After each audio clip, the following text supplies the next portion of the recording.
मैं आप सभी उम्मीद कर रहा है बहुत अच्छे होंगे और आप सभी अपने पढ़ाई में जोरों शोरों से लगे होंगे, क्योंकि इसी के बीच मैं आज आपके लिए एक बहुत ही शानदार, बहुत ही धमाकेदार क्लास लेकर के आ चुका हूं। साथियों, आज हमारे पीछे आप कुछ पीडीएफ देख रहे हैं और ये वो पीडीएफ है, ये वो क्वेश्चंस है जो पिछले 10 वर्षों से बिहार बोर्ड लगातार पूछ रहा है। और आज हम बात करेंगे साइंस के जो केमिस्ट्री भाग है, यानी कि आपका जो रसायन शास्त्र है, उसके प्रत्येक चैप्टर्स के कितने क्वेश्चन, कौन कौन से क्वेश्चंस आपके एग्जाम में पूछे गए हैं, आज आपको सब कुछ बताने वाले हैं। और कहीं ना कहीं ये सारे क्वेश्चन आपके बोर्ड एग्जाम के लिए काफी ज्यादा महत्वपूर्ण होता है, तो प्लीज आप शेयर कर दीजिए। और खास बात ये बात है कि आप जो मार्केट से बुक खरीद कर लेके आते हैं और वो उसका खुद का ये पीडीएफ है, यानी कि आप जो तैयारी करते हो ना, तो जो रिवीजन करते हो, वैसे आज आपको सलूशन कराने वाले हैं, आपको बताने वाले हैं। आइए समय को ध्यान में रखते हुए आज की क्लास की शुरुआत करते हैं और रसायन विज्ञान से, यानी कि केमिस्ट्री के जितने भी क्वेश्चन हैं उसका समापन करने वाले हैं। मेरे भाई, आप सभी का सबसे बड़ा परेशानी जो है ना, वो साइंस और सोशल साइंस है।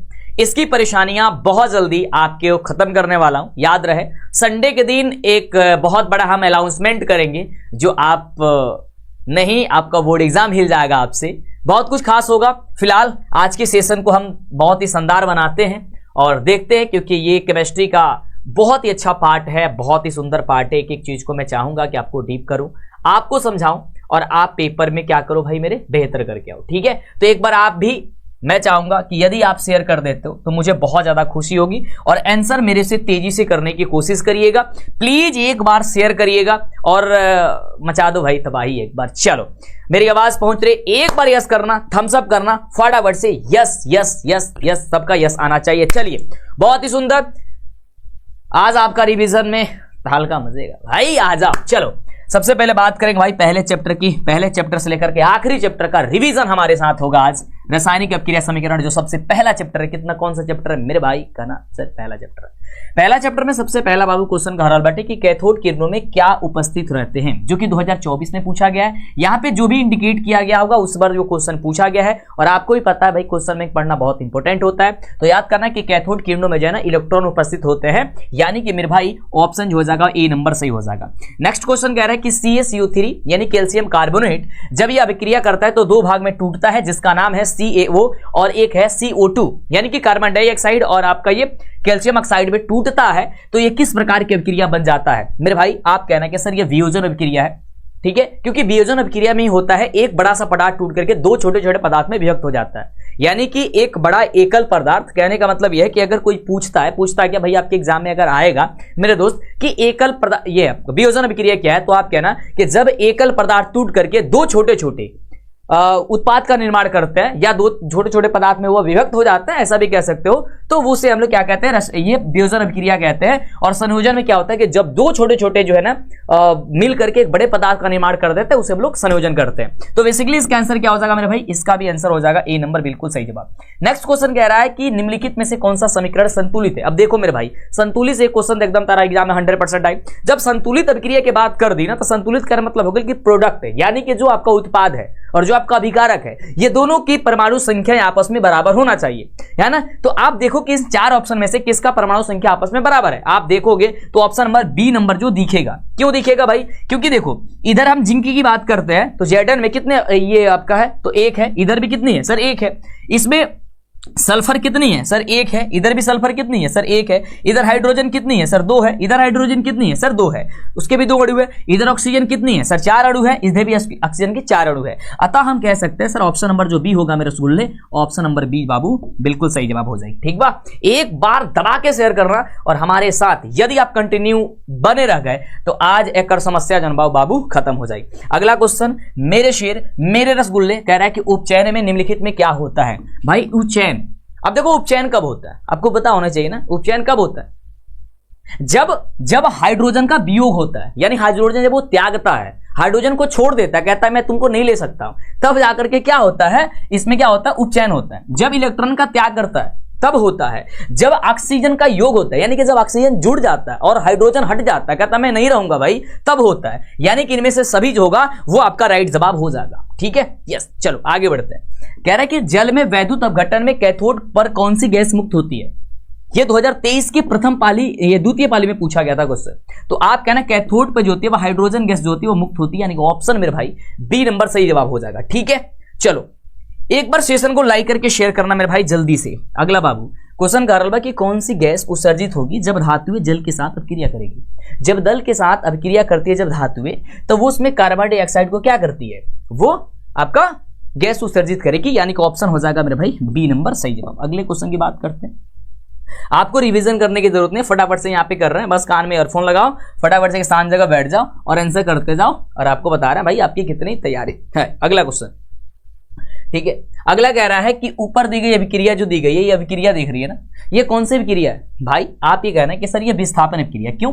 विस्थापन अभिक्रिया कहने का मतलब होता है कि जब कोई पदार्थ किसी दूसरे यौगिक के उसके तत्वों को उसको हटा देता है और अपना स्थान ग्रहण कर लेता है। कहने का मतलब यह है कि जैसे तुम लोग अपने क्लास में जाते हो, मैं एग्जांपल एक बार नहीं कई बार दे चुका हूं, और जिस सीट पे तुम बैठते हो उस सीट पे यदि तुम लेट से गए या कोई दूसरा बैठ गया है और तुम हो उससे शक्तिशाली, तो उसको हटा करके तुम उसका स्थान ग्रहण कर लेते हो, यानी कि उसको विस्थापित कर देते हो, उसको भगा देते हो कि तुम हट जाओ, और उसके साथ किसी और पार्टनर वहां पे बैठा होगा, उसके साथ तुम बैठ जाते हो कि भाई मेरा साथी है, मेरा दोस्त है, तो मैं इसके साथ बैठूंगा, तुम यहां क्यों बैठ गए, मेरा तो ये सीट है। तो जब वहां वो काम कर देता हो ना, उसी प्रकार से ये भी काम करता है। ये क्या करता है, जो आपका ये एल्युमिनियम है ना, यानी कि Al है, वो क्या करता है जो Fe2O3 से क्या करता है, Fe को बाहर कर देता है और कहता है तुम हट जा, मैं यहां रहने वाला हूं। और जब ये वहां पर स्थान ग्रहण कर लेता है ना कि Al2O3 बन जाता है। देखो पहले था Fe2O3, अब बन गया Al2O3, यानी कि Al जो है ना वो यहां पे आ गया। तो इस प्रकार की क्रिया को कहते हैं विस्थापन क्रिया। द्विविस्थापन किसे कहते हैं मेरे भाई, जल्दी बता रहा, सर द्विविस्थापन किसे कहते हैं? आप कहोगे कि सर द्विविस्थापन तब कहते हैं जिसमें आयनों का आदान प्रदान होता है, उसे द्विविस्थापन कहते हैं। अगला क्वेश्चन कह रहा है कि लौह चूड़ पर तनु हाइड्रोक्लोरिक अम्ल डालने से क्या होता है? तो लौह चूड़ पर तनु हाइड्रोक्लोरिक अम्ल जब डाला जाता है तो हाइड्रोजन गैस एवं आयरन क्लोराइड बनता है, यानी कि ऑप्शन जो हो जाएगा वो ए नंबर इसका सही जवाब हो जाएगा। ठीक बात है, यस, आगे बढ़ते। अगला क्वेश्चन क्या कह रहा है? अगला कह रहा है कि श्वसन किस प्रकार के जो है मेरे भाई, श्वसन किस प्रकार की अभिक्रिया है? ये क्वेश्चन हमेशा इंपोर्टेंट रहता है और इस बार के पेपर में भी ये क्वेश्चन इंपोर्टेंट रहता है। आप कहना कि सर ये उष्माक्षेपी हो जाएगा, कितना सर उष्माक्षेपी हो जाएगा। आज की सेशन को प्लीज मैं रिक्वेस्ट कर रहा हूं भाई, आपको छोड़ के नहीं जाना, आप कसम खा लो आज के सेशन के लिए, और एक बार यदि शेयर करते हो सेशन को बहुत मजा आएगा। कह रहे कि CuO प्लस H2, यानी कि CO और H2 जब अभिक्रिया कर रहा है आपस में, तो ये दो प्रोडक्ट का निर्माण कर रहा है, यानी कि Cu प्लस H2 हो जा रहा है। तो ये किस प्रकार की अभिक्रिया दिख रही है आपको? तो आप जब देखोगे यहां पे तो हो क्या रहा है कि यहां पे पहले Cu में यानी कि कॉपर ऑक्साइड में पहले ऑक्सीजन था, लेकिन जब ये हाइड्रोजन से अभिक्रिया कर रहा है तो मेरे भाई इसको ये त्याग दे रहा है, यानी कि वहां से हट जा रहा है। यानी कि क्या हो रहा है सर, कॉपर में क्या हो रहा है, ऑक्सीजन की कमी हो रही है। जब ऑक्सीजन की कमी होती है तो उसे हम लोग कहते हैं ऑफ चेन अभिक्रिया। तो क्या हो जाएगी सर, यहां पे ऑफ चेन अभिक्रिया हो जाएगी, यानी ऑप्शन नंबर हो जाएगा बी। बहुत ही स्मूथली तरीके से, बहुत ही सुंदर ढंग से आप इसे आंसर कर सकते हो, आपको इसमें थोड़ा सा भी परेशान होने की भी जरूरत नहीं होगी। एक एक चैप्टर को बात करेंगे भाई, सारे चैप्टर को यदि तुम्हारा साथ दोगे तो पूरी केमिस्ट्री आज आपकी जुबान पे होंगी और आप अच्छे से रिवीजन कर पाओगे। कह रहे कि इलेक्ट्रॉन के हस्तांतरण से बने यौगिक क्या कहलाते हैं? तो देखो जो इलेक्ट्रॉन के हस्तांतरण से बने यौगिक होते हैं उसे वैद्युत संयोजी कहते हैं मेरे भाई, यानी ऑप्शन हो जाएगा सर बी नंबर। मेरे से तेजी से क्वेश्चन करने का प्रयास करो, है ना, नहीं आगा तो मैं तो हूं भाई, मैं तो बताऊंगा, मैं कहां जाऊंगा छोड़ के तुम्हें। चलो अगला कह रहा है कि नीचे दी गई अभिक्रिया है ना, उसमें कौन सा कथन जो है ना इसमें से वो सही है? तो आप कहोगे सर कॉपर की ऑक्सीकरण हो रही है, यानी कि देखो यहाँ पे कॉपर है, जब ऑक्सीजन से ये अभिक्रिया कर रहा है तो इसमें ऑक्सीजन जुड़ जा रहा है, यानी कि CO का निर्माण कर दे रहा है। जब इसमें ऑक्सीजन जुड़ जाएगा इसका मतलब क्या होता है कि वो ऑक्सीजन का क्या कर रहा है, वो वहां पे ऑक्सीजन का ऑक्सीकरण हो रहा है, यानी कि कॉपर का ऑक्सीकरण हो रहा है। क्या हो रहा है, कॉपर का ऑक्सीकरण हो रहा है, यानी कि ऑप्शन नंबर क्या हो जाएगा मेरे भाई, तो ऑप्शन है यार ए नंबर इसका सही जवाब हो जाएगा। अगला कह रहा है कि सिल्वर क्लोराइड का रंग क्या है? तो देखो सिल्वर क्लोराइड का रंग आपका श्वेत होता है, यानी कि सफेद होता है। आप क्या कहोगे सर, ए नंबर इसका जवाब सही हो जाएगा। अगले क्वेश्चन का जवाब बताना, नीचे कमेंट करो फटाफट से। अगला क्वेश्चन मेरे बच्चे मेरे बाबू कह रहा है कि समीकरण जो है ना CaCO3 जो है ना ये टूट जाता है तो किस प्रकार की क्रिया, अभी आपको मैंने बताया 2014 में पूछा गया था कि ये कौन सी क्रिया है, सर वियोजन क्रिया। क्यों? क्योंकि बड़ा पदार्थ टूट करके दो छोटे छोटे पदार्थ में बढ़ गया। जब इसमें उष्मा दी जा रही है, जब इसमें उष्मा दिया जाता है तो टूट जाता है ना। चलो अगला कह रहे कि साग सब्जियों का विघटित होकर के कंपोस्ट बनना, कंपोस्ट जो बन जाती है तो वो कौन सी अभिक्रिया है? तो आप कहना सर ये ऊष्माक्षेपी अभिक्रिया है। कौन सी अभिक्रिया है? सर ये ऊष्माक्षेपी अभिक्रिया। ठीक है, कंपोस्ट बनना कौन सा अभिक्रिया है? सर ऊष्माक्षेपी अभिक्रिया।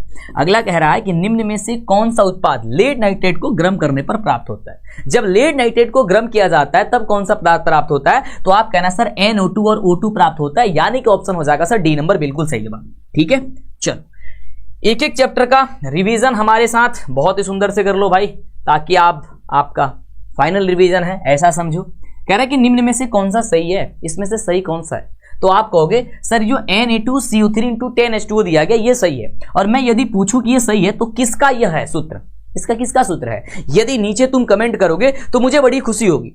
तुम इसे यदि नीचे कमेंट करके मुझे बता दो कि हाँ इस किसका सूत्र है, Na2CO3 × 10H2O किसका सूत्र होता है, तो मुझे बड़ी खुशी होगी। मुझे पता चलेगा कि हाँ इसके बारे में आपको अद्भुत तरीके से पता है। ठीक है, आपको सुंदर तरीके से इसके बारे में पता है।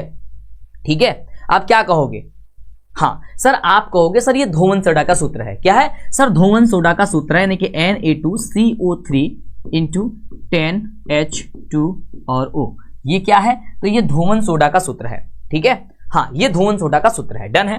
अगला कह रहा है कि लोहा से जिंक को लेपित करने की क्रिया को क्या कहते हैं? तो लोहा से जिंक को लेपित करने की क्रिया को कहते हैं गैल्वेनीकरण, यानी कि ऑप्शन जो हो जाएगा मेरे भाई वो बी नंबर सही हो जाएगा। ठीक है, ये देखो कितनी बार ये क्वेश्चन जो आपके एग्जाम में पूछी गई थी।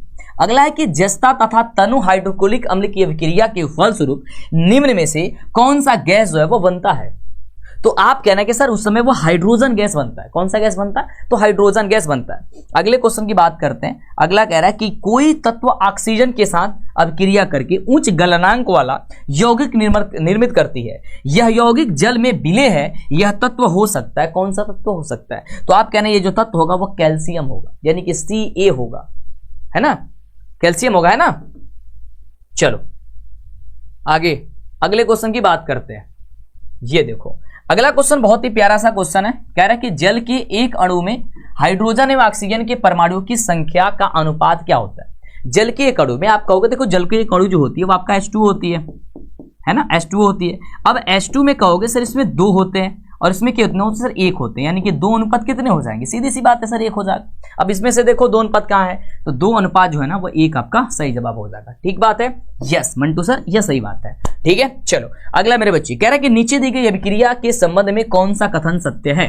इसमें से कौन सा कथन सत्य है? जब ये ZNO यानी कि जिंक ऑक्साइड जब ये कार्बन से अभिक्रिया कर रहा है, यानी कि C से अभिक्रिया कर रहा है, तो ZNOCu जो है ना वो बना रहा है, वो निर्मित कर रहा है। तो ये जब निर्मित कर रहा है तो इसमें से कौन सा सही है? तो आप देखोगे तो क्या हो रहा है? आप देखोगे तो यहाँ पे जो कार्बन है, यहाँ पे जो कार्बन है ना, वो क्या हो रहा है? उपचयित हो रहा है, क्योंकि इसमें ऑक्सीजन जुट जा रहा है। तो ये वाला क्या हो जाएगा सर? सही हो जाएगा। कार्बन क्या है सर? ये उपचयित हो रहा है। उपचयित कब होता है आपको पता होगा ही ना। उपचयित कब होता है? जब ऑक्सीजन जुटता है तो उपचयित होता है, जब हाइड्रोजन जुटता है तो अपचयित होता है। इस बात को समझना। देखो एक होता है उपचयित, ठीक है, और एक होता है औपचयित। ठीक है, अब देखो उपचयित में क्या होता है? ऑक्सीजन जुटता है और औपचयित में हाइड्रोजन जुटता है। ठीक है, और अब इसको उल्टा भी कह सकते हो कि जिसमें हाइड्रोजन का ह्रास होता है, यानी कि कमी होती है, वो उपचयित होता है, और जिसमें ऑक्सीजन की कमी होती है उसे क्या कहेंगे सर? अपचयित होता है ना। तो इस बात को ध्यान देकर के रखना, क्योंकि पेपर में जो भी क्वेश्चन को करना ना, एक बार नहीं 2-3 बार उसे पढ़ लेना। सही बात है ना। हाँ चलो अच्छी बात है भाई, तुम लोग बहुत समझदार हो चुके हैं आजकल। चलो अगले क्वेश्चन का तब जवाब बता दो फटाफट से बाबू। अगला क्वेश्चन कह रहे हैं निम्नलिखित में से कौन सा संयोजन अभिक्रिया? भाई संयोजन वही होता है ना, ये आपका 2 छोटे छोटे पदार्थ में एक बड़ा पदार्थ निर्माण कर देता है। ऑप्शन नंबर ए ही सही हो जाएगा। यस, अगला कह रहा है कि निम्नलिखित में से कौन सा अभिक्रिया कौन जो है विस्थापन अभिक्रिया? ये विस्थापन अभिक्रिया के बारे में मैंने बताया। इसमें से विस्थापन कौन सा है? आप कहोगे सर ऑप्शन नंबर सी को देखिए। यहाँ पे जो Fe है वो CuSO4 से क्या कर रहा है? Cu को बाहर कर दे रहा है, क्योंकि तू भाग जाओ, और उसका स्थान खुद ग्रहण कर लिया है, यानी कि FeSO4 बन चुका है। पहले ये CuSO4 था, लेकिन जब अभिक्रिया हुआ तो FeSO4 बन गया है, इसलिए क्या हो जाएगा? ये विस्थापन अभिक्रिया हो जाएगा। जो मेथड आपको बता रहा है ABCD भाई साहब करने से फायदा नहीं होगी। आपको सीखना होगा, क्योंकि एग्जाम में अब जो है ना आपके ऑप्शन जो है ना वो चेंज करके पूछे जा रहे हैं। जो एक्सपर्ट बैठ रहे हैं क्वेश्चन को सेट करने के लिए वो बहुत ही अच्छे ढंग से सेट कर रहे हैं क्वेश्चन को। पहले का सीजन था कि ABCD कर देने से काम चल जाया करता था। पहले का बात थी कि हाँ आप इसका आंसर देख लिए ABCD कर लिए तो आपका काम चल जाएगा, लेकिन नहीं, अब तो नहीं चलने वाली है। मैथ्स और साइंस में तो और नहीं चलने वाली है, मैथ्स और साइंस में तो और नहीं चलने वाली है भाई। तो आपको समझना होगा, आपको सेशन को बहुत अच्छे ढंग से पढ़ना होगा, समझना होगा एक एक बात को, एक एक पॉइंट को, तब जाकर के इन सारी चीजों को आप क्लियर कर सकते हो, इन सारी चीजों को अच्छे से समझ सकते हो। ठीक है, अगला कह रहा है कि लौह चूड़े पर तनु हाइड्रोक्लोरिक अम्ल की अभिक्रिया से क्या होता है। तो आप कहना उस समय हाइड्रोजन गैस एवं आयरन क्लोराइड बनता है। अगला क्वेश्चन कह रहा है कि निम्नलिखित में से कौन एक अपघटन अभिक्रिया का उदाहरण नहीं है।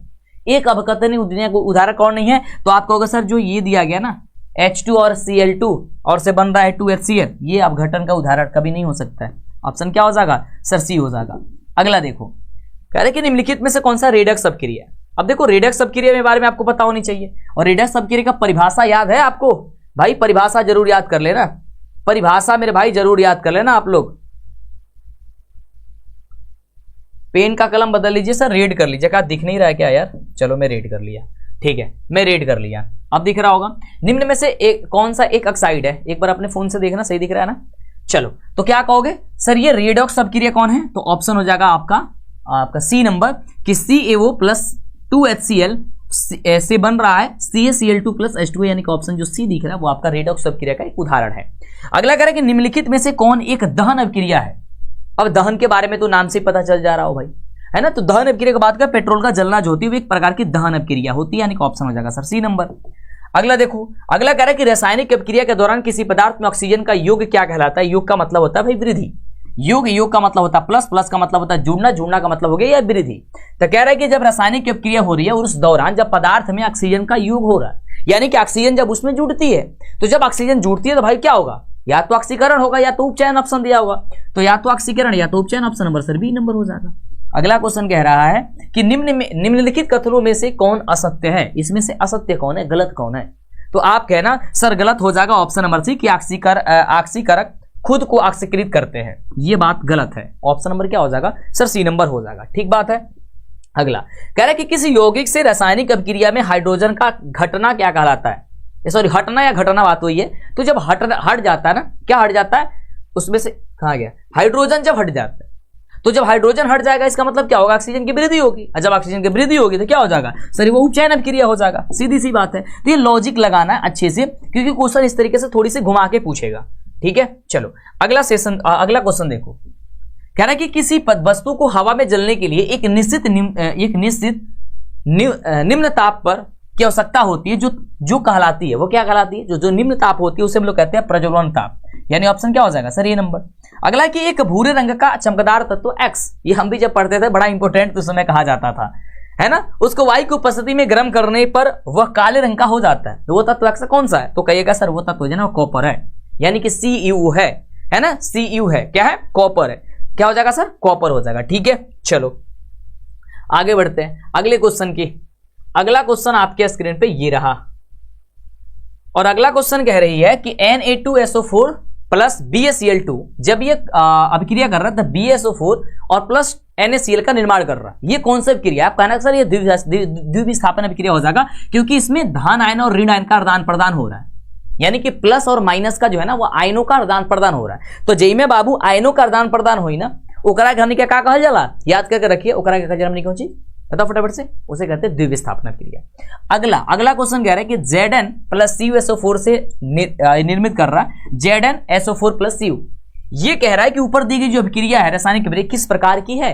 तो आप कहना सर ये विस्थापन अभिक्रिया है, क्योंकि फिर से देखोगे यहां पे तो क्या कर रहा है, Zn जो है ना CuSO4 से Cu को विस्थापित कर दे रहा है, यानी कि Cu को हटा दिया और उसका स्थान ग्रहण कर लिया, यानी कि ZnSO4 बन गया, क्या हो जाएगा, ZnSO4 बन गया। इस तरीके से क्या हो जाएगा सर, ये विस्थापन अभिक्रिया हो जाएगा। जब कोई यौगिक से किसी तत्व को हटा करके खुद अपना स्थान ग्रहण कर लेता है कोई तत्व, तो क्या कहते हैं भाई विस्थापन अभिक्रिया है। अगला कह रहा है कि C यानी कि कार्बन,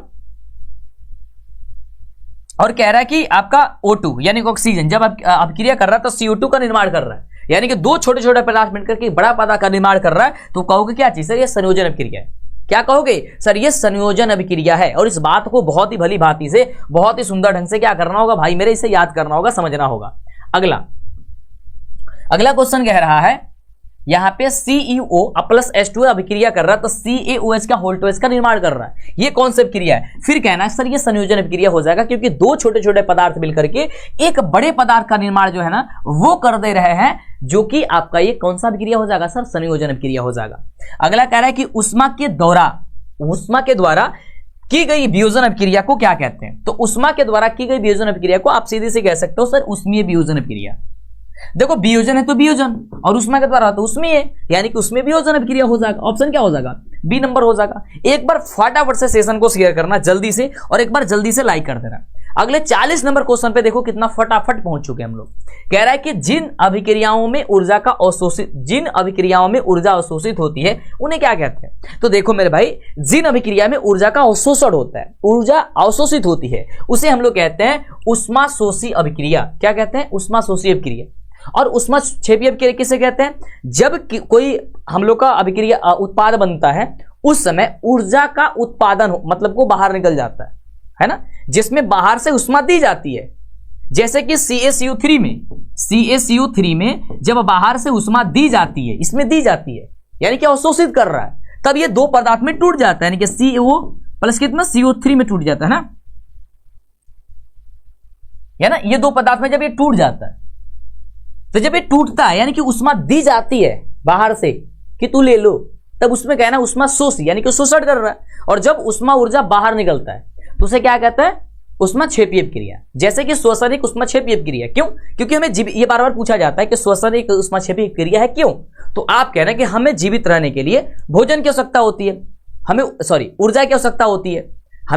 आप लिखना कि हमें जीवित रहने के लिए ऊर्जा की आवश्यकता होती है, और ऊर्जा जो हमारे भोजन से प्राप्त होती है। जब भोजन हम ग्रहण करते हैं और उसके साथ जब ऑक्सीजन, यानी कि जब हम लोग क्या करते हैं भाई साहब, सांस लेते हैं, तो वो क्या करता है? विघटित हो जाता है, टूट जाता है। टूटने के बाद क्या मिलता है? हमें एनर्जी मिलती है, हमें पावर मिलती है, हम बोल पाते हैं, चल पाते हैं, कोई काम कर पा सकते हैं, कोई चीज उठा पाते हैं, है ना, दौड़ पाते हैं, बोल पाते हैं, मतलब ये सारी चीजें हो पाती, तभी तो जब शरीर में एनर्जी रहेगी यानी ऊर्जा मिलेगी, तो ऊर्जा दे रहा है वो। तो इस प्रकार से कह दोगे कि उष्माक्षेपी अभिक्रिया है वो। तो इसी तरीके से ये बात को भी कंफर्म करके रखना होगा ताकि एग्जाम में आए तो दिक्कत ना हो। अगला, वे अभिक्रिया जिनमें अभिकारकों के बीच आयनों का आदान प्रदान होता है। हमने अभी कहा कि भाई देखो, जब जिसमें आयन का आदान प्रदान होगा उसे हम लोग क्या कहेंगे सर? द्विविस्थापन अभिक्रिया कह देंगे भाई। लो, जिसमें आयन का आदान प्रदान हो जा रहा है ना, प्लस माइनस में, माइनस प्लस में जब ये अभिक्रिया करके आ रहा है तो कहेंगे सर ये द्विविस्थापन हो जाएगा, यानी ऑप्शन नंबर मेरे बाबू डी नंबर हो जाएगा। अगला कह रहा है कि सिल्वर आयोडाइड का रंग कैसा होता है?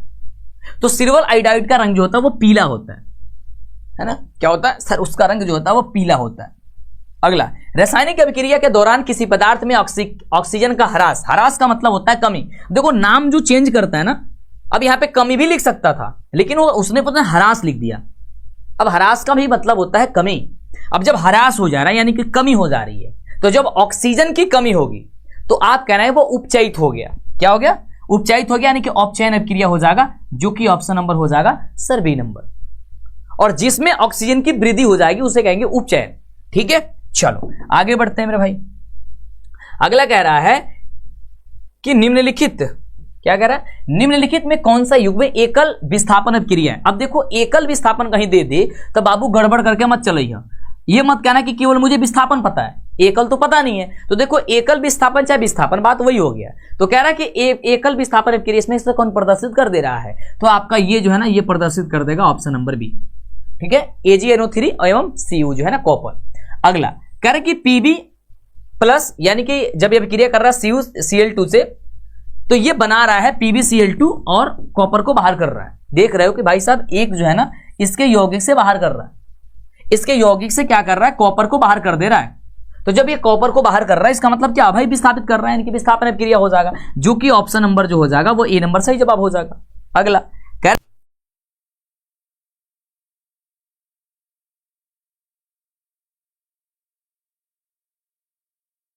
वायुरोधी बर्तनों में जब खाद्य पदार्थ को रखा जाता है, खाद्य सामग्री को जब रखा जाता है, तो उसमें उपचयन की गति बहुत ही ज्यादा धीमी हो जाती है। कैसे होती है सर? बहुत ही ज्यादा धीमी हो जाती है, यानी ऑप्शन हो जाएगा सर ए नंबर, बिल्कुल ही सही जवाब। ठीक बात है, यस। चलो आगे बढ़ते हैं बाबू, अगला क्वेश्चन का जवाब बताओ। क्वेश्चन कहता है कि जिंक तथा सल्फ्यूरिक अम्ल के बीच अभिक्रिया से निम्न में से कौन सी गैस निकलती है? तो आप कहना सर उस समय हाइड्रोजन गैस निकलती है, यानी ऑप्शन नंबर जो हो जाएगा वो सी नंबर सही जवाब हो जाएगा। सही बात है। चलो अगला कह रहा है कि रासायनिक अभिक्रिया में भाग लेने वाले पदार्थ को क्या कहते हैं? अब देखो कोई रासायनिक अभिक्रिया यदि हो रही है और उसमें कोई पदार्थ यदि भाग ले रहा है यानी कि हिस्सा ले रहा है तो उसे कहते हैं अभिकारक। क्या कहते हैं? अभिकारक कह रहे हैं। और जब भाग लेने के बाद किसी रासायनिक अभिक्रिया के दौरान वो बन जाता है उसे कहते हैं उत्पाद। क्या कहते हैं मेरे भाई? उसे उत्पाद कहते हैं, इसे यानी कि उसे प्रोडक्ट कहते हैं। तो जो भाग लेता है उसे क्या कहते हैं? सर अभिकारक कहते हैं। इसलिए ऑप्शन हो जाएगा क्या चीज? सर ए नंबर इसका सही जवाब हो जाएगा। डन है। अगला क्वेश्चन कह रहा है 49 नंबर की समीकरण ये जो है ना दी गई है ये कौन सा की अभिक्रिया है? तो आप कहोगे भाई इसमें हम देख रहे हैं कि दो छोटे छोटे पदार्थ मिलकर एक बड़ा पदार्थ निर्माण कर दिया यानी कि संयोजन हो जाएगा। अगला निम्न में से कौन सा ऑक्सीकरण की क्रिया नहीं है? ये ऑक्सीकरण की क्रिया तो अवक्षेपण जो है क्या वो ऑक्सीकरण की क्रिया है? नहीं है, यानी आपका ऑप्शन ये सही हो जाएगा कि दहन भी है, भोजन का पचना भी है, शोषण भी है। अगला 51 नंबर क्वेश्चन कह रहा है कि अभिक्रिया जो है ना दी गई है Fe2FeSO4 जब ये टूट रहा है तो ये इस भाग में टूट के बन जा रहा है तो कह रहा है कि ये क्या हो रहा है? तो ये अपघटित हो रहा है। भाई क्या हो रहा है? अपघटन अभिक्रिया हो जाएगा यानी कि अपघटन हो जाएगा जो कि ऑप्शन नंबर डी है। अगले क्वेश्चन की हम बात करते हैं बहुत ही तगड़े तरीके से। अगला कह रहा है कि अभिक्रिया जो दी गई है ZNO प्लस Cu जब अभिक्रिया कर रहा था ZNO CO2 में कौन अपचयित हो रहा है? इसमें से देखो अपचयित कौन हो रहा है? तो आप कहोगे सर ZNO जो है ना वो अपचयित हो रहा है क्योंकि ZNO में पहले ऑक्सीजन था लेकिन ऑक्सीजन के वास्ते ऑक्सीजन हट जा रहा है यानी कि क्या हो रहा है सर? ये अपचयित हो रहा है। तो ZNO यानी ऑप्शन हो जाएगा सर डी नंबर। ठीक है। अगला कह रहे कि भोजन का पचना किस प्रकार की अभिक्रिया होती है? तो देखो भोजन का जो पचना होती है वो आपका होती है उपचयन अभिक्रिया। ठीक है, उपचयन हो जाएगी यानी ऑप्शन हो जाएगा सर सी नंबर। ठीक है, कह रहा है कि भोजन का पचना किस प्रकार की अभिक्रिया, तो उपचयन अभिक्रिया हो जाएगा यानी ऑप्शन नंबर सी, या फिर कह सकते हो आप उसमें क्षेपीय अभिक्रिया भी। डन है। चलो अगला कह रहा है कि निम्न मिक्स से कौन सी संतुलित रासायनिक अभिक्रिया इसमें से बताना है। दोनों तरफ की परमाणु संख्या, ये तत्वों की परमाणु जो संख्या है वो आपस में बराबर होनी चाहिए। तो ऑप्शन नंबर देखो बी में, इसमें बी कितना है तो एक है, इधर भी एक है। इसमें ऑक्सीजन कितनी है सर 4 है, इसमें कितना है सर इसमें भी 4 है। क्लोरीन कितनी है 2 है, इसमें कितनी है देखो Cl में यहां आगे 2 जुड़ी हुई है, इसका मतलब ये भी 2 है। ठीक है, यानी कि सब का सब क्या है सर ये आपस में बराबर है। आगे बात करते हैं।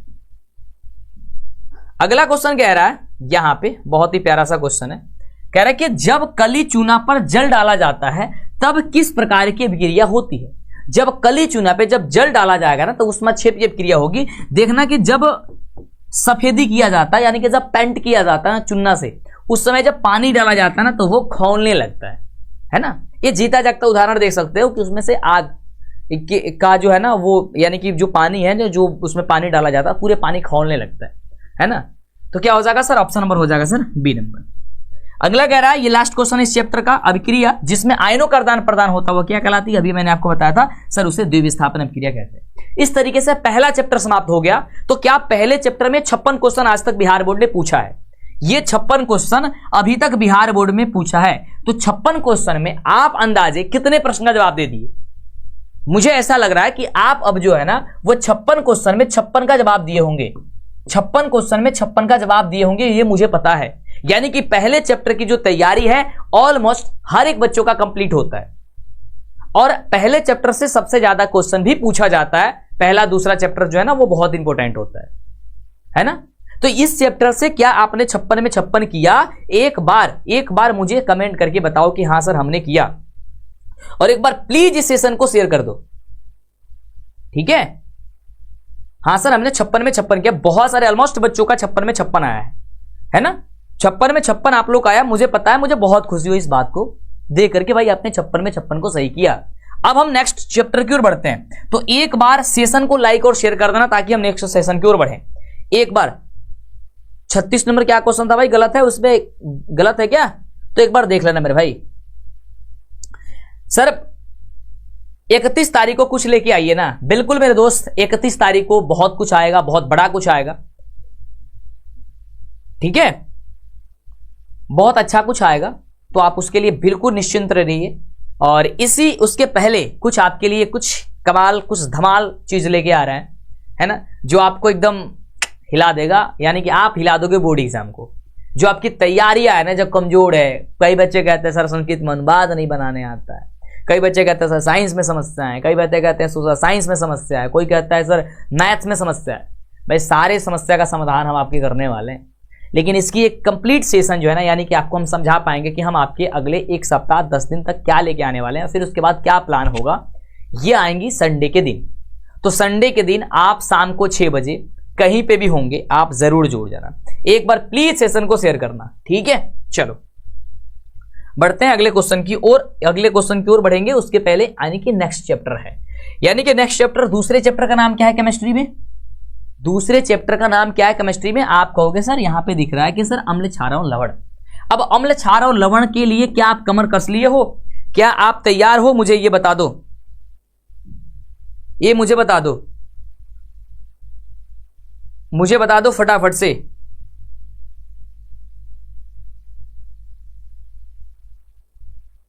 ठीक है,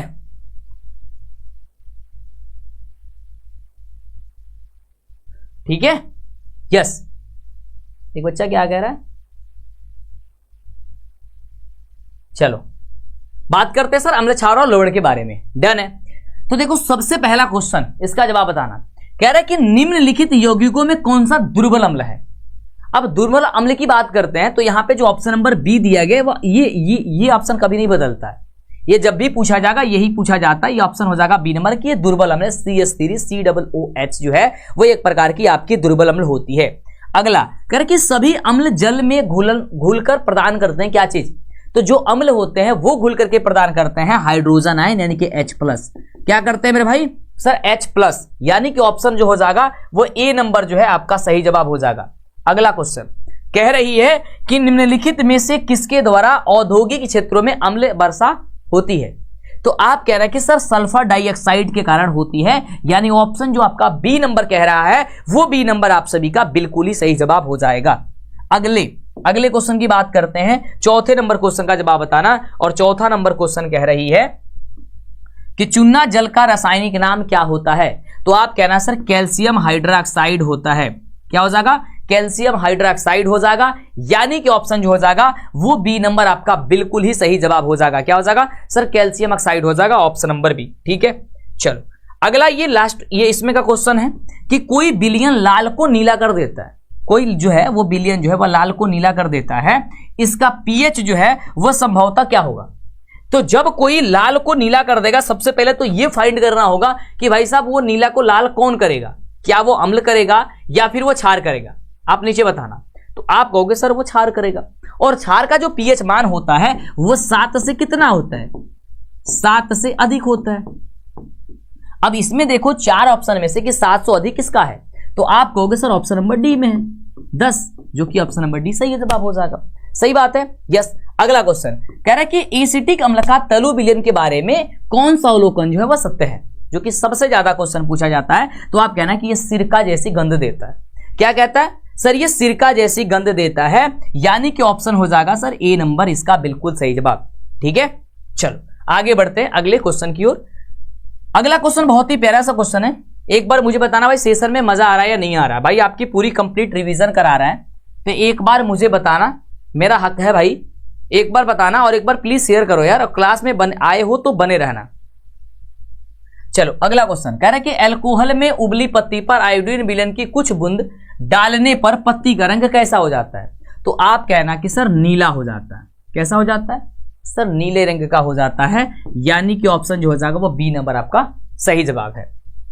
अगला क्वेश्चन कह रहा है कि अपच का उपचार करने के लिए निम्न में से किस औषधि का उपयोग किया जाता है? तो अपच का जो उपयोग होता है उसमें एंटासिड का होता है। किसका? सर एंटासिड का होता है, यानी ऑप्शन जो हो जाएगा वो ये आपका सी नंबर वो बिल्कुल सही जवाब हो जाएगा। ठीक है, ओके डन। अगला क्वेश्चन कह रहा है कि किसी भी उदासीन विलयन का पीएच मान क्या होता है? तो किसी भी उदासीन विलयन का पीएच मान जो होता है वो 7 होता है, अम्ल का पीएच मान 7 से कम होता है, क्षार का पीएच मान 7 से अधिक होता है। सही बात है, यस। एक बार मुझे बताना ये बात सही है ना? चलो आगे बात करते हैं। कह रहा है कि निम्नलिखित में कौन सा लवण है? कह रहा है कि निम्नलिखित में कौन सा लवण है ये मुझे बता दो। तो निम्नलिखित में लवण ये आपका अम्ल है, ये आपका क्षार है, और ये देखो K2SO4 जो है ना वो आपका एक लवण है, यानी ऑप्शन हो जाएगा सर सी नंबर। अगला, किसी लाल तप्त आयरन पर जलवाष्प प्रवाहित करने पर कौन सा यौगिक प्राप्त होता है? तो जब किसी लाल तप्त आयरन पर जलवाष्प जब प्रवाहित किया जाता है तो उस समय Fe3 और O4 का निर्माण होता है, यानी ऑप्शन हो जाएगा सी नंबर सही जवाब। क्या हो जाएगा सर? सी नंबर सही जवाब हो जाएगा। अगला, कह कि हमारे शरीर में पीएच कितने परास के बीच कार्य करता है? तो बाबू जन हमारा शरीर में जो पीएच परास ये कार्य करेला वो 7.0 से लेकर 7.8 के बीच में, यानी कि 7 से लेकर 7.8 के बीच में कार्य करता है, जो कि ऑप्शन हो जाएगा सर बी नंबर। ये कंप्लीट आपकी किस चीज की क्लास चल रही है भाई? कंप्लीट आपकी रसायन शास्त्र की, रसायन विज्ञान की क्लास जो है ना वो आपकी चला रहे हैं, ताकि आपकी पूरी रिवीजन हो जाए और आपके रसायन शास्त्र से कोई समस्या ऑब्जेक्टिव में ना हो। बाकी सब्जेक्टिव की भी तैयारी आपकी होने वाली है बहुत जल्दी। अगला, कह रहे कि बेकिंग पाउडर का अणुसूत्र क्या होता है? बेकिंग पाउडर का अणुसूत्र जो कि आपके एग्जाम के लिए सबसे ज्यादा इंपोर्टेंट है, कह रहे हैं कि सोडियम बाई कार्बोनेट होता है, जो कि ऑप्शन हो जाएगा सर सी नंबर इसका बिल्कुल सही जवाब। ठीक है, क्या हो जाएगा सर? सी नंबर इसका बिल्कुल ही सही जवाब हो जाएगा।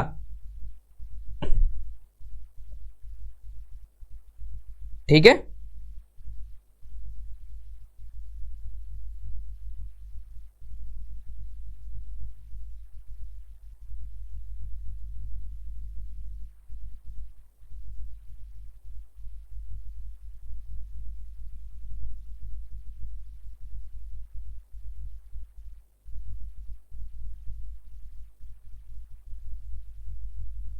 ओके डन है। चलो आगे बढ़ते हैं। कह रहा है कि निम्नलिखित में से कौन सा विजातीय यौगिक है? बाबू तक विजातीय यौगिक का मतलब ध्यान से देखोगे तो यहाँ पे आपका क्या दिया है? चूना पत्थर, यहाँ पे दिया है खड़िया, और ये दिया है संगमरमर। ये तीनों का तीनों एक ही है, लेकिन प्लास्टर ऑफ पेरिस जो है ना वो आपका अलग है, यानी कि विजातीय है, यानी कि अलग है, जो कि ऑप्शन नंबर हो जाएगा सर डी नंबर सही जवाब। सही बात है। अगला मेरे बाबू कह रहा है कि निम्नलिखित में से पीएच का कौन सा मान क्षारक विलयन का मान देता है? यानी कि इसमें से 4 ऑप्शन दिए गए, इसमें से जो है वो कौन जो होगा वह क्षारक हो जाएगा। अब क्षारक का विलयन का पीएच मान जो होता है वह 7 से क्या होता है? अधिक होता है। अब 7 से अधिक कौन है यार? ये तो है नहीं, ये तो है नहीं, ये तो है नहीं, यानी कि कोई नहीं होगा। ऑप्शन नंबर होगा सर डी नंबर कि 13 जो है ना वो अधिक है। अगला कह रहे कि सोडियम क्लोराइड के जलीय विलयन से विद्युत धारा प्रवाहित करने पर यह वियोजित होकर के सोडियम हाइड्रोक्साइड बनाता है। यह इस प्रक्रिया को क्या कहते हैं? इस प्रक्रिया को क्लोरोक्षार प्रक्रिया कहते हैं। और आपके एग्जाम में इस वर्ष यह क्वेश्चन जरूर पूछ सकता है कि क्लोरोक्षार प्रक्रिया क्या है या क्लोरोक्षार अपक्रिया क्या है। तो याद कर लो कि सोडियम क्लोराइड के जलीय विलयन से विद्युत धारा प्रवाहित करने पर यह वियोजित होकर के सोडियम हाइड्रोक्साइड बनाता है। यह इस प्रकार की अपक्रिया को कहते हैं क्लोरोक्षार अपक्रिया। यह हो जाएगा क्या चीज? क्लोरोक्षार अपक्रिया, यानी कि ऑप्शन हो जाएगा सर, देख लो फटाफट से, ऑप्शन ए था ना, तो ए हो जाएगा। ठीक है, चल अगले क्वेश्चन की बात करते हैं। अगला क्वेश्चन कह रहा है कि निम्न अम्लों में से कौन एक प्रबल अम्ल है? मेरे बच्चे प्रबल अम्ल की बात कर रहा कि भाई ये जो प्रबल अम्ल है इसमें से कौन है? तो जो सल्फ्यूरिक अम्ल दिया गया होगा ऑप्शन में, या फिर यहां पे H2SO4 भी लिख सकता है, इसको भी याद करना। या तो H2SO4 लिखे या फिर डायरेक्ट ये इसका नाम ही दे दे, क्योंकि H2SO4 का ही नाम दे देता है, सल्फ्यूरिक अम्ल होता है। तो या तो सल्फ्यूरिक अम्ल दे दे, तो ये बात हो जाएगा सर सी नंबर जिसका सही जवाब। अगला कह रहा है कि अम्लीय ऑक्साइड के विलयन का पीएच मान क्या होता है? तो अम्लीय ऑक्साइड का भाई साहब 7 से कम होता है, यानी इसमें से क्या हो जाएगा सर? ऑप्शन नंबर बी हो जाएगा, सॉरी डी। अगला, निम्नलिखित में से कौन सा संक्षारक अम्ल है? इसमें से कौन सा संक्षारक अम्ल है ये बता दो। तो आप कह रहा है कि सर वो जो सल्फ्यूरिक अम्ल है वो संक्षारक अम्ल होता है, यानी कि ऑप्शन हो जाएगा सर बी नंबर इसका सही जवाब।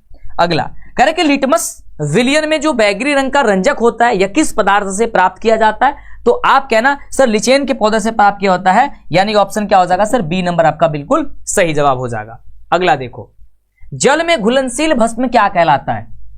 तो जल में घुलनशील भस्म जो है ना वह क्षार कहलाता है, यानी कि ऑप्शन जो हो जाएगा वो बी नंबर आपका बहुत ज्यादा आपका सही जवाब हो जाएगा। अगला कह रहे कि मिल्क ऑफ मैग्नीशियम का पीएच क्या होता है?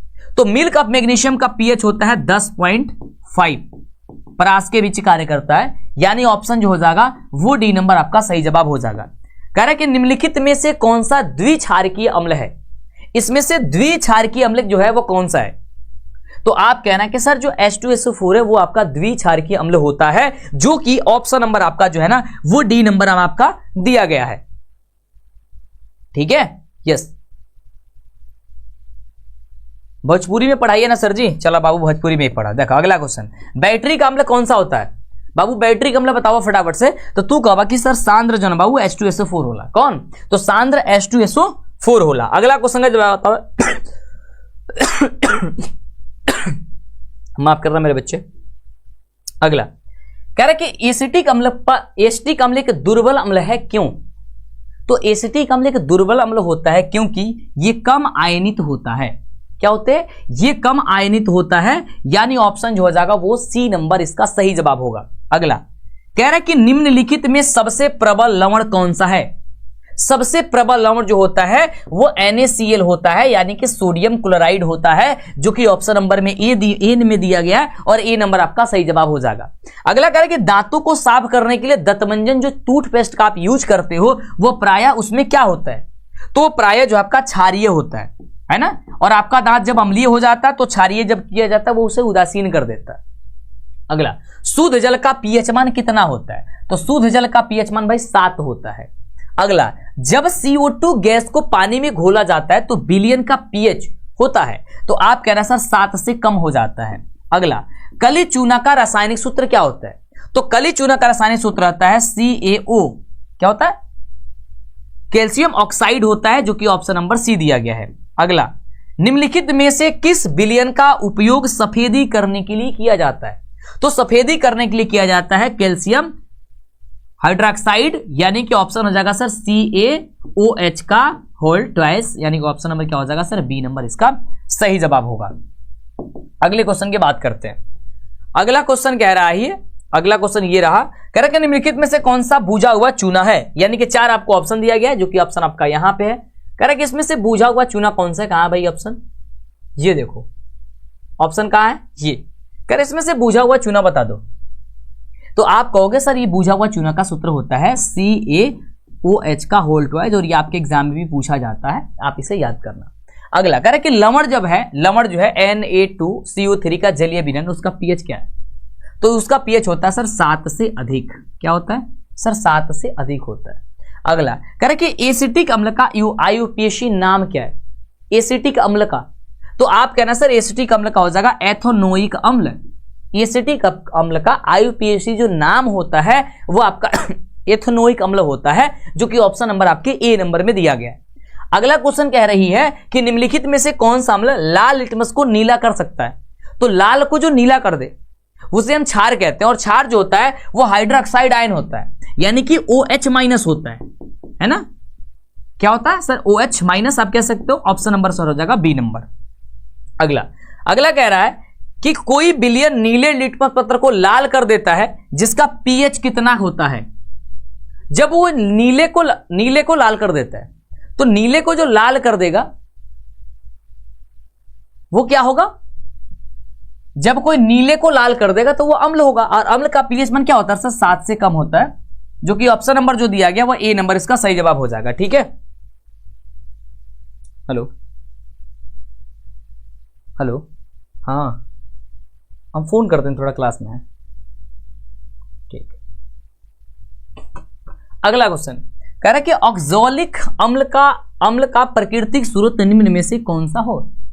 ऑक्जेलिक अम्ल का, तो ऑक्जेलिक अम्ल जो होता है वो टमाटर में पाया जाता है, और यहां से 3-4 क्वेश्चन पूछा जाता है। और ठीक है, अब इसमें से 3-4 क्वेश्चन और पूछा जाता है, जैसे कि यहां पे ऑक्जेलिक अम्ल को छोड़ करके ये बोल देगा कि एसिटिक अम्ल किस में पाया जाता है, तो आप कहना सर सिरका में पाया जाता है। अगर मैं पूछूं कि लैक्टिक अम्ल किस में पाया जाता है, जल्दी एक बार कमेंट करना, मैं आपका कमेंट देखना चाहता हूं। सर लैक्टिक अम्ल किस में पाया जाता है? एक बार प्लीज सेशन को लाइक करके शेयर कर दो।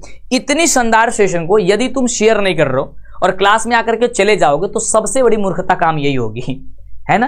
क्योंकि देखो क्वेश्चन बैंक जो आपके हम करा रहे हैं, आपके चैप्टर वाइज करा रहे हैं, और आपकी जिससे कि आपकी जो समस्याएं हैं जो आपकी साइंस की वो ऑलमोस्ट आपकी पूरी खत्म हो जाए, और ऐसा समझो कि भाई आपकी अब फाइनल रिवीजन करनी है। तो यदि इस सेशन में अपना एनर्जी नहीं दिखाओगे तो हमारा एनर्जी डाउन हो जाएगा, और भाई हमारा एनर्जी यदि डाउन हुआ तो फिर तो आप समझ ही रहे हो, है ना, समझ रहे हो। तो मुझे ठीक नहीं लगेगा कि जब आप क्लास में आओगे और क्लास से चले जाओगे, मुझे बिल्कुल भी ठीक नहीं लगेगा। और यदि तुम शेयर नहीं करोगे तो ये भी मुझे बात ये भी ठीक नहीं लगेगा। तो तुम्हें शेयर करना होगा मेरे भाई, ठीक है।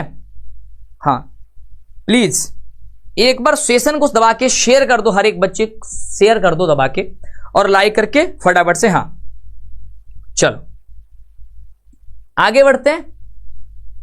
अगला क्वेश्चन कह रहा है कि एक छात्र जांच प्रणाली में लिए गए सोडियम बाइकार्बोनेट के तनु विलयन में सार्वभौम सूचक की कुछ बिंदु मिलाता है तो निम्नलिखित में से कौन सा रंग को वो दिखाएगा।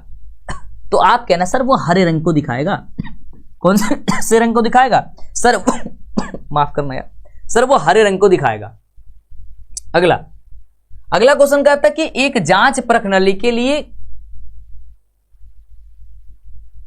अच्छा, एक जांच प्रणाली में लिए गए विलयन में एक लोहे की एक कील को डुबाया गया। आधे घंटे के बाद यह देखा गया कि विलयन का रंग जो है ना परिवर्तित हो चुका है। तो वह जांच प्रणाली में विलयन किसका था? सीधी सी क्वेश्चन यही है। तो वो जांच प्रणाली में विलयन जो है ना वो कॉपर सल्फेट का था, यानी ऑप्शन हो जाएगा सर बी नंबर इसका सही जवाब। सही है। अगला कह रहे कि प्लास्टर ऑफ पेरिस का रासायनिक जो सूत्र होता है वो क्या होता है? प्लास्टर ऑफ पेरिस का रासायनिक सूत्र क्या होता है? तो आप कहना सर प्लास्टर ऑफ पेरिस का रासायनिक सूत्र जो होता है ऑप्शन नंबर हो जाएगा बी कि CaSO4 × ½ H2O होता है, जो कि ऑप्शन नंबर बी जो है वो आपका सही जवाब हो जाएगा। अगला कह रहा है कि लिटमस विलयन जब ना तो अम्लीय होता है और ना ही क्षारीय होता है तब यह किस रंग का होता है? तब जब ये होता है यह बैगनी रंग का होता है। ना वो मेरे दोस्त क्या याद करना, ना तो वो अम्लीय हो और ना ही वो क्षारीय हो, तो वो होता है बैगनी रंग का। कह रहा है कि आयोडीन युक्त नमक है। आयोडीन युक्त नमक क्या है? तो आप कहना सर NaCl और Ki जो है ना वह आयोडीन युक्त नमक है, यानी ऑप्शन हो जाएगा सर ए नंबर सही जवाब। प्लास्टर ऑफ पेरिस का रासायनिक नाम क्या होता है? तो प्लास्टर ऑफ पेरिस का रासायनिक नाम होता है कैल्शियम सल्फेट अर्धहाइड्रेट, यानी कि ऑप्शन होता है सर डी नंबर सही जवाब। क्या होता है? नाम याद करना, कैल्शियम सल्फेट अर्धहाइड्रेट होता है। इसका सूत्र नीचे कमेंट करो तो एक बार। लौंग तेल किस प्रकार का सूचक होता है? तो कहना सर ये गंधीय सूचक होता है, जो कि option number sir C number में दिया गया। सही बात है कि नहीं बात है?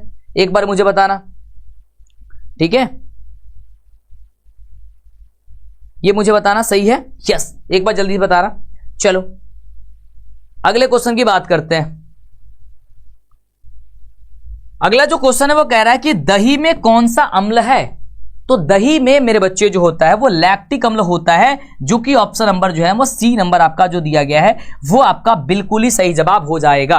अगला क्वेश्चन कह रहा है कि शल्य चिकित्सा में टूटी हड्डियों को जोड़ने के लिए प्रयुक्त होने वाला रासायनिक पदार्थ कौन सा होता है? तो आप कहना सर वो प्लास्टर ऑफ पेरिस होता है। जब टूट जाती है हड्डी तो उसे जब उस पर आपका क्या जब प्लास्टर किया जाता है तो वो कौन सा होता है?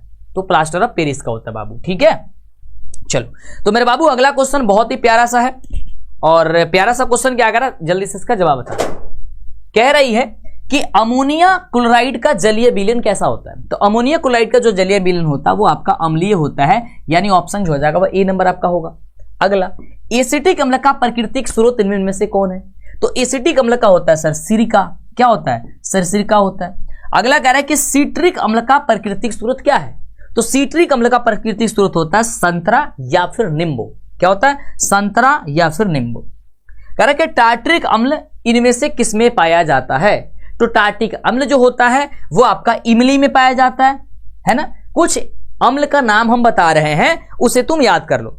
जैसे आपका मैथोनोइक अम्ल या फॉर्मिक अम्ल जो है ना चींटी के डंक या नेटल के डंक में पाया जाता है। एसिटिक अम्ल सिरका में पाया जाता है ना। उसके बाद से ऑक्जेलिक अम्ल टमाटर में पाया जाता है, ठीक है। सिट्रिक अम्ल जो है ना नींबू और संतरे में पाया जाता है, ठीक है। इन सारी, और लैक्टिक अम्ल दही में पाया जाता है। ये बहुत इंपॉर्टेंट है, इसे याद करके रखना होगा, ठीक है। चलो अगला है कि लैक्टिक अम्ल का प्राकृतिक स्रोत क्या है? अभी मैंने आपको बताया लैक्टिक अम्ल किस में? सर दही में होता है। चींटी के डंक में देखो नीचे सबका क्वेश्चन भी पूछ दिया भाई, क्योंकि पूछा गया है। तो चींटी के डंक में क्या होता है? सर आप कहना है सर मैथोनोइक अम्ल होता है, यानी ऑप्शन डी। और दांतों का क्षय कब प्रारंभ हो जाता है? तो दांतों का जो क्षय है वो आपका हो जाएगा बी नंबर, यानी कि मुंह का पीएच मान जो है ना 5.5 से जब कम हो जाता है तो दांतों का क्षय हो जाता है, यानी ऑप्शन हो जाएगा सर बी नंबर। अगला कह रहे कि हमारे पेट यानी कि उदर में कौन सा अम्ल उत्पन्न होता है? तो हमारे पेट में जो है जो अम्ल उत्पन्न होता है वो होता है हाइड्रोक्लोरिक एसिड, हाइड्रोक्लोरिक अम्ल होता है, ठीक है, जिसके जब दर्द वगैरह जब पेट में अम्ल होता है तो एंटासिड का प्रयोग किया जाता है ना। चलो अगला, किस पीएच का मान वाला विलयन सबसे अधिक अम्लीय होता है? तो आप कहना सर आपका जो सबसे कम पीएच होगा ना उसका, वही यानी कि सबसे कम पीएच किसका? सर 1 का है। धोने का सोडा का रासायनिक सूत्र क्या होता है? धोने का सोडा का होता है सोडियम कार्बोनेट जो है आपका Na2CO3 × 10H2। देखो कहां ऑप्शन है, Na2CO3 × 10H2। देखो 10H2 यहां पे भी है, 10H2 यहां पे भी है, 10H2 यहां पे भी है, लेकिन इसमें कंफ्यूज मत होना, ये होता है ए नंबर होगा ऑप्शन यार, Na2CO3 होता है। देखो NaCO3 दिया गया है तो Na2CO3 होता है, यानी ऑप्शन हो जाएगा सर ए नंबर इसका सही जवाब। बेकिंग सोडा का रासायनिक नाम क्या होता है? तो बेकिंग सोडा का जो रासायनिक नाम होता है वो सोडियम हाइड्रोजन कार्बोनेट होता है, सोडियम हाइड्रोजन कार्बोनेट, है ना। ऑप्शन हो जाएगा सर बी नंबर इसका सही जवाब। अगला है कि पोटेशियम नाइट्रेट का रासायनिक सूत्र क्या है? तो पोटेशियम नाइट्रेट का जो रासायनिक सूत्र होता है वो होता है KNO3। अगला, जल की अस्थायी कठोरता को हटाने के लिए किसका उपयोग किया जाता है? Na2CO3 × 10H2 यानी कि धोन सोडा का उपयोग किया जाता है। और धोन सोडा का रूप में आप कह सकते हो तो साबुन या सर्फ का इस्तेमाल करते हो। जब साबुन या सर्फ किसी भी पानी में जब डाल देते हो तो जो पानी पहले छूते थे तो जो कठोर लगता था ना, वो अब जब साबुन या सर्फ डाल दोगे तो मुलायम हो जाएगा, है ना। क्या हो जाएगा? मुलायम हो जाएगा। तो जब वो मुलायम हो जाएगा ना तो वही क्या करता है, वो कठोरता को दूर कर देता है। कौन दूर करता है? तो धोने वाला सोडा, जो भी धोने वाला सोडा है, आप साबुन सर्फ जो भी आप इस्तेमाल करते हैं वो आपका हो जाएगा। अगला क्वेश्चन, अगला बहुत ही प्यारा सा क्वेश्चन है यार, कह रहे कि सोडा अम्ल अग्निशामक में किसका उपयोग किया जाता है? तो आप कहना कि सर सोडियम हाइड्रोजन कार्बोनेट का, यानी ऑप्शन हो जाएगा सर सी नंबर। अगला होता है कि सल्फेट अर्ध हाइड्रेट यानी कि हेमी हाइड्रेट, या फिर उसे हेमी हाइड्रेट का एक और नाम है, वो नाम क्या है? तो वो प्लास्टर ऑफ पेरिस, या फिर प्लास्टर ऑफ पेरिस का एक अन्य नाम क्या है? तो सल्फेट अर्ध हाइड्रेट या हेमी हाइड्रेट है ना। चलो अगला है कि जिप्सम का रासायनिक सूत्र क्या होता है? अक्सर एग्जाम में पूछा जाता है और अक्सर आप घबरा जाते हो, है ना, गड़बड़ करते हो। तो जिप्सम होता है CaSO4 × 2H2O। क्या होता है? CaSO4 × 2H2O होता है। इस बात को याद रखना, किसका होता है सर? ये जिप्सम का होता है। ठीक बात है, यस, किसका होता है सर? ये जिप्सम का होता है। अगले क्वेश्चन की बात करते हैं। अगला जो क्वेश्चन है वो ये रहा, और क्वेश्चन कह रही है कि फॉर्मलिक अम्ल का IUPAC नाम क्या है? वही आप फॉर्मलिक अम्ल की क्या कहते हैं सर? मैथोनिक अम्ल कहते हैं, ऑप्शन नंबर ए हो जाएगा। अगला, अम्ल का पीएच मान क्या है? मेरे बच्चे, अम्ल का जो है पीएच मान क्या होता है? जल्दी बताना,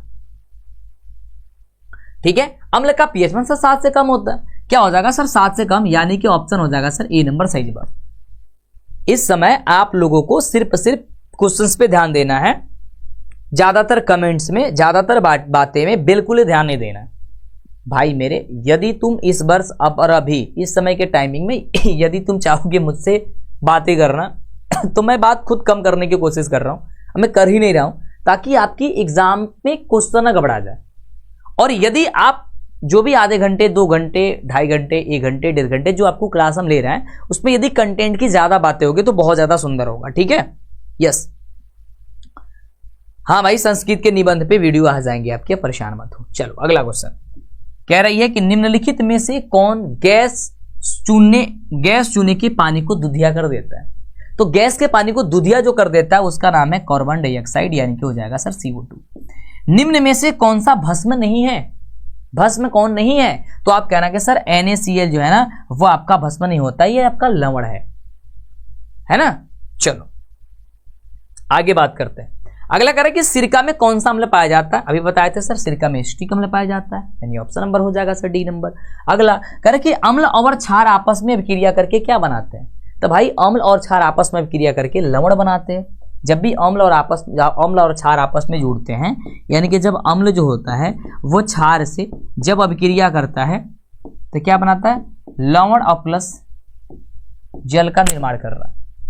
अम्लीय वर्षा का पीएच मान कितना होता है? तो अम्लीय वर्षा पीएच मान होता है 5.5 के करीब, यानी कि 5.6 से कम होता है, ठीक है। चलो अगला है कि निम्नलिखित में से प्राकृतिक सूचक कौन सा है?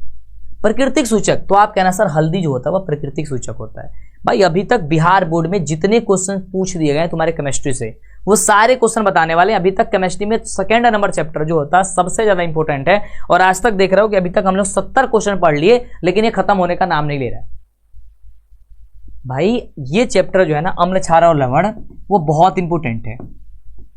अम्ल, क्षार और लवण, और इस सबका एक एक क्वेश्चन को बहुत ही अच्छे ढंग से भाई पढ़ना होगा, रिपीट करना होगा, प्रैक्टिस करना होगा। और यदि इसका प्रैक्टिस आप नहीं कर पाते हो तो बहुत दिक्कत हो जाएगी एग्जाम में। मैं आज ही कह रहा हूं मेरे भाई, प्लीज रिक्वेस्ट कर रहे हैं, आज पढ़ लो यार, है ना। चलो यस, अगले क्वेश्चन की बात करते हैं। अगला क्वेश्चन कह रहा है निम्नलिखित में से कौन सा क्षारीय ऑक्साइड है।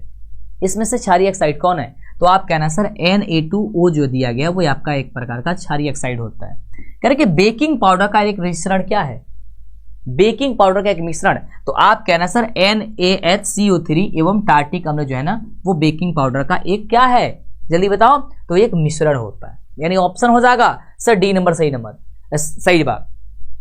ओलेइक या स्टिक्रिक एवं पामीटिक कैसे अम्ल है, तो ये कहना कि सर ये वसीय अम्ल होते हैं, यानी ऑप्शन जो दिया गया वो सी नंबर, वो आपका सही जवाब हो जाएगा।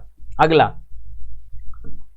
कौन सा पदार्थ नीले लिटमस पत्र को लाल कर देता है, तो आप कहना सर अम्ल जो होता है वो नीले को क्या कर देता है, लाल कर देता है। अम्ल क्या करता है, नीले को लाल करता है, और क्षार क्या करता है, लाल को नीला कर देता है। इस बात को याद रखना। अगला कह रहा है कि खाने वाला सोडा का रासायनिक सूत्र क्या होता है, तो बाबू खाने वाला जो सोडा का नाम होता है, जो आप पकौड़ी वगैरह में आप देखते हो इस्तेमाल किया जाता है, वो सोडा खाने वाले का होता है, वो होता है आपका क्या चीज, वो आपका होता है NaHCO3 होता है, सोडियम बाइकार्बोनेट या सोडियम हाइड्रोजन कार्बोनेट, ऐसे भी कह सकते हैं इसे। अगला कह रहा है कि साधारण नमक का सूत्र क्या होता है, मेरे बच्चे साधारण नंबर का जो सूत्र होता है वो NaCl होता है, सोडियम क्लोराइड होता है। अगला है कि निम्नलिखित में से कौन सा अम्ल आयरन लाल लिटमस पत्र को नीला कर देता है, तो लाल को जो नीला कर देगा वो आपका क्षार होगा, और क्षार जो होता है वो जल में घुल करके हाइड्रोक्साइड आयन करता है, हाइड्रोक्साइड आयन, जो कि OH माइनस, यानी कि ऑप्शन नंबर हो जाएगा बी नंबर। ठीक है, OH माइनस क्या हो जाएगा, OH माइनस, या फिर आप कह सकते हो। और हाँ, इसके बाद अगर ये बात करता है आपकी अम्ल का, तो होता है हाइड्रोजन आयन, यानी कि H प्लस होता है, उस पर क्या होता है, वो हाइड्रोजन आयन होता है। करके धोबिया सोडा, धोबिया सोडा का मतलब होता है भाई धूमन सोडा, तो धूमन सोडा का रासायनिक सूत्र होता है वो होता है Na2CO3 × 10H2O, जो कि ऑप्शन नंबर दिया गया सर सी नंबर आपका बिल्कुल ही सही जवाब हो जाएगा। क्या हो जाएगा सर, सी नंबर आपका बिल्कुल ही सही जवाब हो जाएगा। ठीक है, यस, आगे बढ़ते हैं और अगले क्वेश्चन की ओर बढ़ते हैं, और अगला क्वेश्चन देखते हैं भाई क्या कह रही है। चलो, अगला क्वेश्चन कह रही है कि निम्नलिखित में से प्राकृतिक सूचक कौन है। इसमें से प्राकृतिक सूचक कौन है, आप कहना सर हल्दी जो होता है एक प्रकार का प्राकृतिक सूचक होता है। अगला कह रहा है कि निम्नलिखित में से कौन प्रबल क्षारक है। भाई प्रबल क्षारक जो कह रहा है वह NaOH जो होता है, सोडियम हाइड्रोक्साइड, OH जो है वह आपका एक प्रबल क्षारक है, यानी ऑप्शन हो जाएगा ए नंबर। दूध से दही बनने में निम्नलिखित में से कौन सी अभिक्रिया होती है। दूध से दही, तो दूध से दही बनती है भाई किण्वन अभिक्रिया से। कौन सी अभिक्रिया से बनती है, तो सर किण्वन अभिक्रिया से बनती है। ठीक है, यानी ऑप्शन जो हो जाएगा मेरे बच्चे वो आपका बी नंबर बिल्कुल ही सही जवाब हो जाएगा। अगला, दांत का कठोरतम भाग है, तो इनामेल होता है कठोरतम भाग, यानी ऑप्शन हो जाएगा सर बी नंबर। अगला क्वेश्चन, अगला कह रहा है कि स्टार्च की उपस्थिति की जांच के लिए किस विलयन का उपयोग होता है, तो आप कहना है सर आयोडीन का उपयोग होता है, जो कि ऑप्शन नंबर सर ए नंबर में दिया गया है। अगला क्वेश्चन, CaOCl2 का प्रचलित नाम क्या है, तो CaOCl2 का प्रचलित नाम होता है ब्लीचिंग पाउडर, जो कि ऑप्शन नंबर सी नंबर में दिया गया है। या तो ब्लीचिंग पाउडर कह सकते हो, नहीं तो बेकिंग पाउडर कह सकते हो, यानी कि ऑप्शन नंबर जो सी नंबर दिया गया है वो आपका बिल्कुल ही सही और सटीक जवाब जो है ना आपका हो जाएगा। डन है, ठीक है।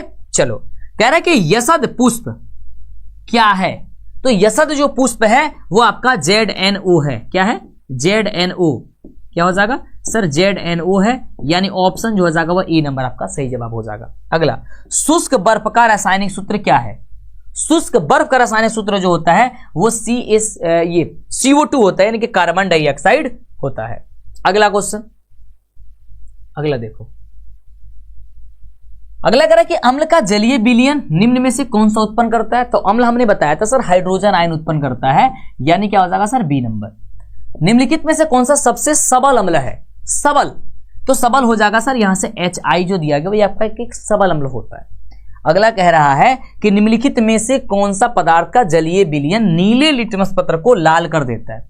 तो नीले को जो लाल करता है वो अम्ल होता है। अम्ल क्या हो जाएगा सर ऑप्शन नंबर ए। कह रहे कि जिप्सम का रासायनिक सूत्र क्या होता है।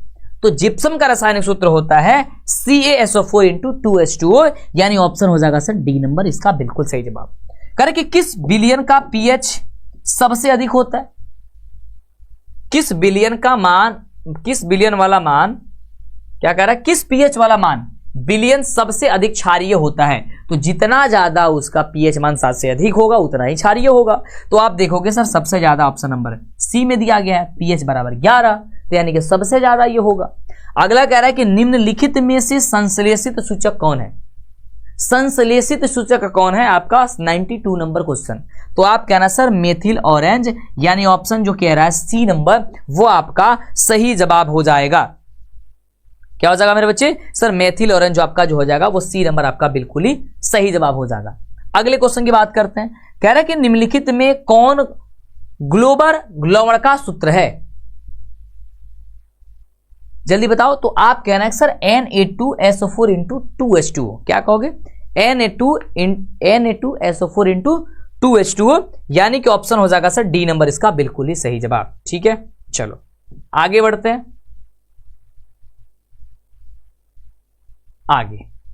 अब आगे जो होगा वो नेक्स्ट चैप्टर की हम बात करेंगे, और नेक्स्ट चैप्टर का नाम क्या है भाई मेरे, धातु और अधातु। और इसमें कितने क्वेश्चन थे 93, ठीक है 93 क्वेश्चन था ना दूसरे वाले चैप्टर में। तो 93 क्वेश्चन जो है ना केवल आपके अम्ल क्षार और लवण से जो है ना आज तक पूछे गए हैं। अभी तक आपके एग्जाम में 93 क्वेश्चन अम्ल क्षार और लवण से पूछे गए हैं, जिसका प्रैक्टिस हमने आपको करा दिया। और इस चैप्टर में 104 क्वेश्चन पूछे गए हैं अभी तक, और इन सारे क्वेश्चन का प्रैक्टिस करना बनता है। 104 क्वेश्चन तो आपको देख करके बड़ा लग रहा होगा कि भाई 104 क्वेश्चन बहुत बड़ा है, बहुत ज्यादा है। लेकिन अगर आप लोग लगातार जुड़े रहे तो भाई साहब बिल्कुल बढ़िया हो जाएगा, बिल्कुल सब कुछ आसान हो जाएगा। ठीक है, आपको प्रैक्टिस करना अच्छे से। शुफियाना सिद्दीकी बोल रही है सर मैं 93 नंबर क्वेश्चन में 90 तक क्वेश्चन सही कर दी। क्या बात है भाई, ये बहुत अच्छी बात है। कुछ बच्चे कह रहे हैं कि एक अभिषेक यादव है वो कह रहे सर मैंने 88 क्वेश्चन सही कर दिया। प्रेमलता झा बता रही है सर मैं 92 क्वेश्चन सही की। गुड्डू चौहान बता रहे हैं सर मैंने 91 क्वेश्चन सही कर दिया। अब है 104 क्वेश्चन इसमें धातु और अधातु से, यानी कि जो ये 3 चैप्टर है इसका अम्ल क्षार लवण, धातु अधातु और आपका ये रासायनिक अपक्रिया समीकरण, ये सभी इंपोर्टेंट है बहुत ज्यादा। और आप देख सकते हो कितने बड़े लेवल में आपके एग्जाम में ये क्वेश्चन को पूछा जा रहा है, और मैं आपको वही बता रहा हूं जो आपके एग्जाम में पूछा जा रहा है, यानी कि यही सभी क्वेश्चन इससे उलट पलट का बार बार क्वेश्चन को पूछे जा रहे होंगे। आप अम्ल क्षार और लवण में देखे होंगे बहुत सारा क्वेश्चन रिपीटेड दिख रहा था, हटाने के बावजूद भी वो रिपीटेड क्वेश्चन आ चुका था। यानी कि सोचो कि वही क्वेश्चन को एक बार दो बार जो है ना ज्यादातर क्वेश्चन को ऐसे ही घुमाकर पूछा जाता है, यानी कि सारे क्वेश्चन को पढ़ना बहुत जरूरी है। डन है, तो तैयार हो चुके हो? एक बार बता दो मुझे, और सारे बच्चे एक बार लाइक करके सेशन को शेयर कर दो। और इस सेशन के बारे में भाई आप अपने सभी साथियों से जरूर बताओ कि भाई आपको क्लासेस किस प्रकार से दिया जा रहा है। आपके सिर्फ क्वालिटी कंटेंट, देखो कभी भी जंग जीतोगे ना अपना, तो आप क्वालिटी कंटेंट से जीतोगे, आपको बेस्ट कंटेंट से जीतोगे। और बेस्ट कंटेंट का मतलब आपको सारी चीजें का रिवीजन कराना, एक एक पॉइंट को क्लियर करना, ये बहुत जरूरी है। ठीक है, सब्जेक्टिव के लिए भाई इसके बाद आपकी सारी चीजें होंगी, टेंशन मत लो। मैंने कहा ना कि बहुत जल्दी आपके लिए कुछ बड़ा लेवल पे मैं आपको करने वाला हूं, लेके आने वाला हूं, तो आप थोड़ा सा भी परेशान इसको मत होइए। डन है? यस, चलो आगे बढ़ते हैं अगले सेशन में, और अगला सेशन क्या कह रही है उसे देखते हैं। डन है, चलो। कह रहा है कि मैग्नीशियम की परमाणु संख्या 12 है, इसकी संयोजकता कितनी होगी? तो इसकी संयोजकता सिर्फ 2 निकल करके आएंगी। डन है। कह रहा है कि निम्नलिखित में से किस धातु का विस्थापन उसके लवण के विलयन से लोहा क्या हो जाता है? सर लोहा द्वारा होता है, यानी कि आयरन द्वारा होता है। तो कहना है सर क्या हो जाएगा? सर ये तांबा है। अगला है कि कोई धातु ऑक्सीजन के साथ अपक्रिया करके उच्च गलनांक वाला यौगिक बनाता है, यह यौगिक जल में विलेय है, यह तत्व निम्नलिखित में से कौन सा तत्व हो सकता है? तो आप कहना सर ये कैल्शियम हो सकता है, यानी ऑप्शन हो जाएगा सर सी नंबर जो दिया गया है वो आपका सही जवाब। अगला कर कि माला चाइट किस धातु का अयस्क है? तो माला जो चाइट है वो आपका कॉपर का अयस्क होता है, यानी कि ऑप्शन हो जाएगा सर आपका बी नंबर इसका बिल्कुल ही सही जवाब। अगला कह रहा है कि निम्नलिखित में से कौन उपधातु है? उपधातु की बात कर रहा है तो इसमें से जो एस दिया गया वो एक प्रकार का उपधातु होता है। आप देख सकते हो जितनी ये चीज लिखी गई है वो कब कब पूछा गया है। देखो डबल आई दिख रहा होगा, वो द्वितीय पाली में पूछा गया है, और ये आपका 24 लिख रहा है और ई लिख रहा है तो एनुअल एग्जाम में 2024 में पूछा गया। इस तरीके से आप देखते जाना, ठीक है। मैं सबका नाम नहीं लूंगा क्योंकि टाइम लगेगा वैसे, क्योंकि बहुत सारा क्वेश्चन करना है। करके ड्यूलरामीन किस धातु का मिश्रण होता है? तो आप कहना सर वह एल्युमिनियम का मिश्रण होता है, ऑप्शन नंबर सी। अगला मिश्र धातु जिसमें 90% कॉपर हो और 10% एसन है उसका नाम क्या होता है? उसका नाम सर कांसा होता है, और ये बहुत ज्यादा इंपॉर्टेंट है आपके पेपर के लिए। कि बक्साइड निम्न में से किस धातु का एक अयस्क होता है? नीचे कमेंट करो। तो बक्साइड जो होता है वो आपका एल्युमिनियम को होता है सर, ऑप्शन नंबर हो जाएगा सर सी नंबर। अगला मेरे बच्चे फटाफट से सुन लो, जल्दी से सुन लो। अगला क्वेश्चन कह रहा है कि इसमें धातु की क्रियाशीलता का सही क्रम क्या है? धातु की क्रियाशीलता का सही क्रम जो है वो ऑप्शन नंबर देखना डी नंबर में है कि सोडियम सबसे ज्यादा क्रियाशील होता है, उसके बाद मैग्नीशियम होता है, उसके बाद जिंक होता है और जिंक के बाद कॉपर होता है। सही है। कह रहा है कि निम्नलिखित में से कौन सी अधातु विद्युत का सुचालक होता है? विद्युत के सुचालक की बात करते हैं तो विद्युत का सुचालक यानी कि वो चालन करता होगा, यानी कि हो जाएगा सर ग्रेफाइट, यानी ऑप्शन जो बी नंबर दिया गया है वो बी नंबर आपका बिल्कुल सही जवाब होगा। अगला सक्रियता श्रेणी में निम्नलिखित में कौन सबसे अधिक क्रियाशील धातु है? सक्रियता श्रेणी में जो है ना आपका सोडियम जो दिया गया है वो आपका क्रियाशील जो है ना सबसे ज्यादा होता है, जो कि आपको यहां पे भी दर्शाया गया। आगे के निम्नलिखित में से किस धातु का किरोसिन में डुबो करके रखते हैं? तो किरोसिन में डुबो करके किसे रखते हैं? तो रहते हैं आपका सोडियम को। अगला कर की कैलामाइन निम्नांकित में से किस धातु का अयस्क होता है? तो आप कहना सर जिंक का होता है, जो कि ऑप्शन नंबर ए में दिया गया है। धात्विक चालकता पदार्थ के अंदर किस कण की गति पर आश्रित होता है? तो आप कहना सर इलेक्ट्रॉन पे। किस पे सर? इलेक्ट्रॉन पे। अगला निम्नलिखित में से कौन सा अधातु होता है? इसमें से अधातु कौन है? तो आप कहना सर अधातु जो हो जाएगा एल्युमिनियम। अधातु कार्बन होता है ना, कार्बन होता है ना। चलो आगे बढ़ते हैं। निम्न में से कौन सा उपधातु है? इसमें से उपधातु का नाम बता दो। तो ऑप्शन हो जाएगा सर सी नंबर जो दिया गया है जीई, वो आपका एक उपधातु होता है। जिंक ब्लेड निम्न में से किस धातु का अयस्क होता है? तो जो जिंक ब्लेड होता है वो आपका जिंक का ही होता है, क्योंकि नाम से पता भी चल जा रहा है तुम्हें। ठीक है बाबू। अगला मेरे बच्चे अगला जवाब बताना। खाद्य पदार्थ के डिब्बों पर जिंक की बजाय टीन का लेप होता है, क्यों? तो खाद्य पदार्थ के डिब्बों पर जिंक के बजाय टीन का लेप किया जाता है क्योंकि टीन की अपेक्षा जिंक अधिक क्रियाशील होता है, जो कि ऑप्शन नंबर सी में दिया गया। सही बात है। चलो आगे बढ़ते हैं। अगला क्वेश्चन कह रहा है, यहां पे ध्यान से देखना कि कौन विद्युत का सर्वोत्तम सुचालक होता है? सबसे अच्छा चालक कौन है? तो कहना जो एजी होता है वो सबसे सुंदर सबसे अच्छा चालक होता है। ठीक है। अगला कह रहा है कि निम्नलिखित में से कौन उपधातु है? भाई इसमें से उपधातु कौन है? तो एसबी जो दिया गया है ना, एसबी वो आपका क्या है? उपधातु होता है। अगला पीतल क्या है? जल्दी कमेंट करना। तो पीतल आपका एक क्या है सर? मिश्र धातु होता है, और आप 9th क्लास में भी इसके बारे में ज्यादा पढ़े होंगे कि पीतल कैसी है। तो पीतल एक मिश्र धातु है। निम्न में से कौन सा आयनिक यौगिक है? इसमें से आयनिक यौगिक कौन है? तो CaCl2 जो होता है वो एक प्रकार का आयनिक यौगिक होता है, जो कि ऑप्शन नंबर है मेरे बच्चे क्या दिया गया है सर? सी नंबर में दिया गया है। अगला है कि निम्न में से कौन सा पदार्थ ऑक्सीजन से संयोग नहीं करता है? तो जो आपका गोल्ड होता है यानी कि जो सोना होता है वो ऑक्सीजन से संयोग नहीं करता है, ऑप्शन बी। शुद्ध सोना व्यक्त किया जाता है, तो जो शुद्ध सोना होता है वो 24 कैरेट का होता है, लेकिन 24 कैरेट में आभूषण नहीं बनाए जाते हैं, यानी कि गहने नहीं बनाए जाते। इस बात को भी याद रखना। 24 कैरेट के बजाय वो सिर्फ 22 कैरेट का ही बनाया जाता है। एकदम हॉलमार्क वाला सोना बात कर रहा है, जो आपका रियल सोना होता है।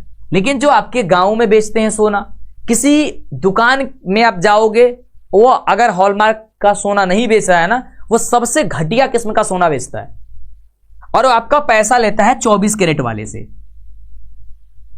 और आप जब जाओगे ना तो ऐसे अंदाजा लगा ना भाई, सोना जब आप खरीदोगे, कोई आभूषण खरीदोगे, कोई गहना खरीदोगे, तो देहात में हम ये देखे हुए हैं कि भाई उसमें पैसा को कम बेस भी करता है। यानी कि वो मान लो कि कोई गहना का दाम हुआ 10,000, तो वो बोलेगा मेरे को 9,000 भी लेके आओगे तो मैं दे दूंगा।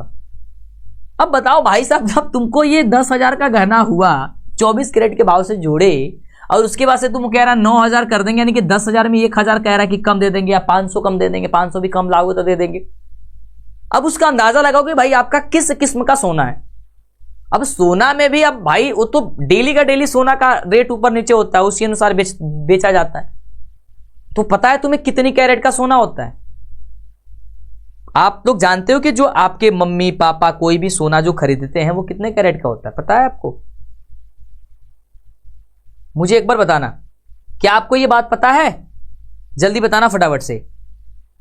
वो जो सोना होता है ना, जो हॉलमार्क का नहीं खरीदते हैं या हमारे घर खरीदा जाता है, वो बहुत घटिया किस्म का होता है। यानी कि वो जो सोना बेचते हैं ना, वो कहने के लिए कहते हैं कि मेरा सोना 22 कैरेट का है, 21 कैरेट का है, लेकिन सोना वो जो होता है वो 17 कैरेट से 18 कैरेट के ही बीच होता है। अगर बढ़िया सोना वो देगा, फिर भी वो कहेगा कि सबसे बढ़िया सोना है ना, तो 17 और 18 कैरेट से ज्यादा का नहीं देगा। कोई दुकानदार जल्दी नहीं रखता है 17 या 18 कैरेट से ज्यादा। सब कोई सोना जो रखता है वो क्या रखता है भाई, एकदम बिल्कुल नॉर्मल रखता है, 17 और 18 का। अब वही जो गहने हैं वो अब खरीदना पड़ जाता है।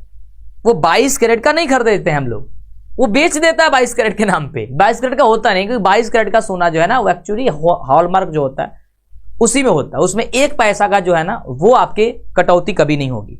सुन रहे हो?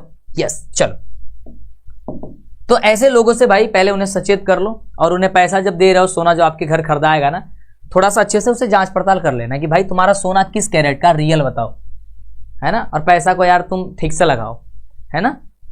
बहुत लूटते हैं यार, सोना में बहुत लूटते हैं लोग। करे कि कौन सा धातु कमरे के ताप पर द्रव होता है? कमरे के ताप पे जो द्रव होता है अधातु, तो अधातु ब्रोमीन है, और धातु में पारा हो जाएगा। अगला कह रहा है कि सीसा और टीन की मिश्र धातु को क्या कहते हैं? तो सीसा और टीन के जो मिश्र धातु होता है उसे हम लोग सोल्डर कहते हैं, यानी ऑप्शन हो जाएगा सर ए नंबर। अगला, निम्नलिखित तत्वों में किसकी आयनन ऊर्जा अधिक होती है? तो आयनन ऊर्जा सबसे ज्यादा जो होती है वो आपका होती है एफ की, है ना। चलो, फ्लोरीन की। अगला कह रहा है कि निम्नलिखित में से कौन सा अधिक अभिक्रियाशील है? अभिक्रियाशील सबसे ज्यादा कौन है? तो आप कहना कि सर कॉपर जो है ना, वो सबसे ज्यादा अभिक्रियाशील होता है। क्या होता है सर? कॉपर जो है सबसे ज्यादा अभिक्रियाशील होता है।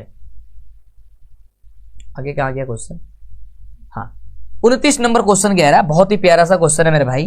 कह रहा है कि निम्न में से कौन सा अधातु है? अधातु कौन हो जाएगा? तो आपका कहना सर कार्बन अधातु है।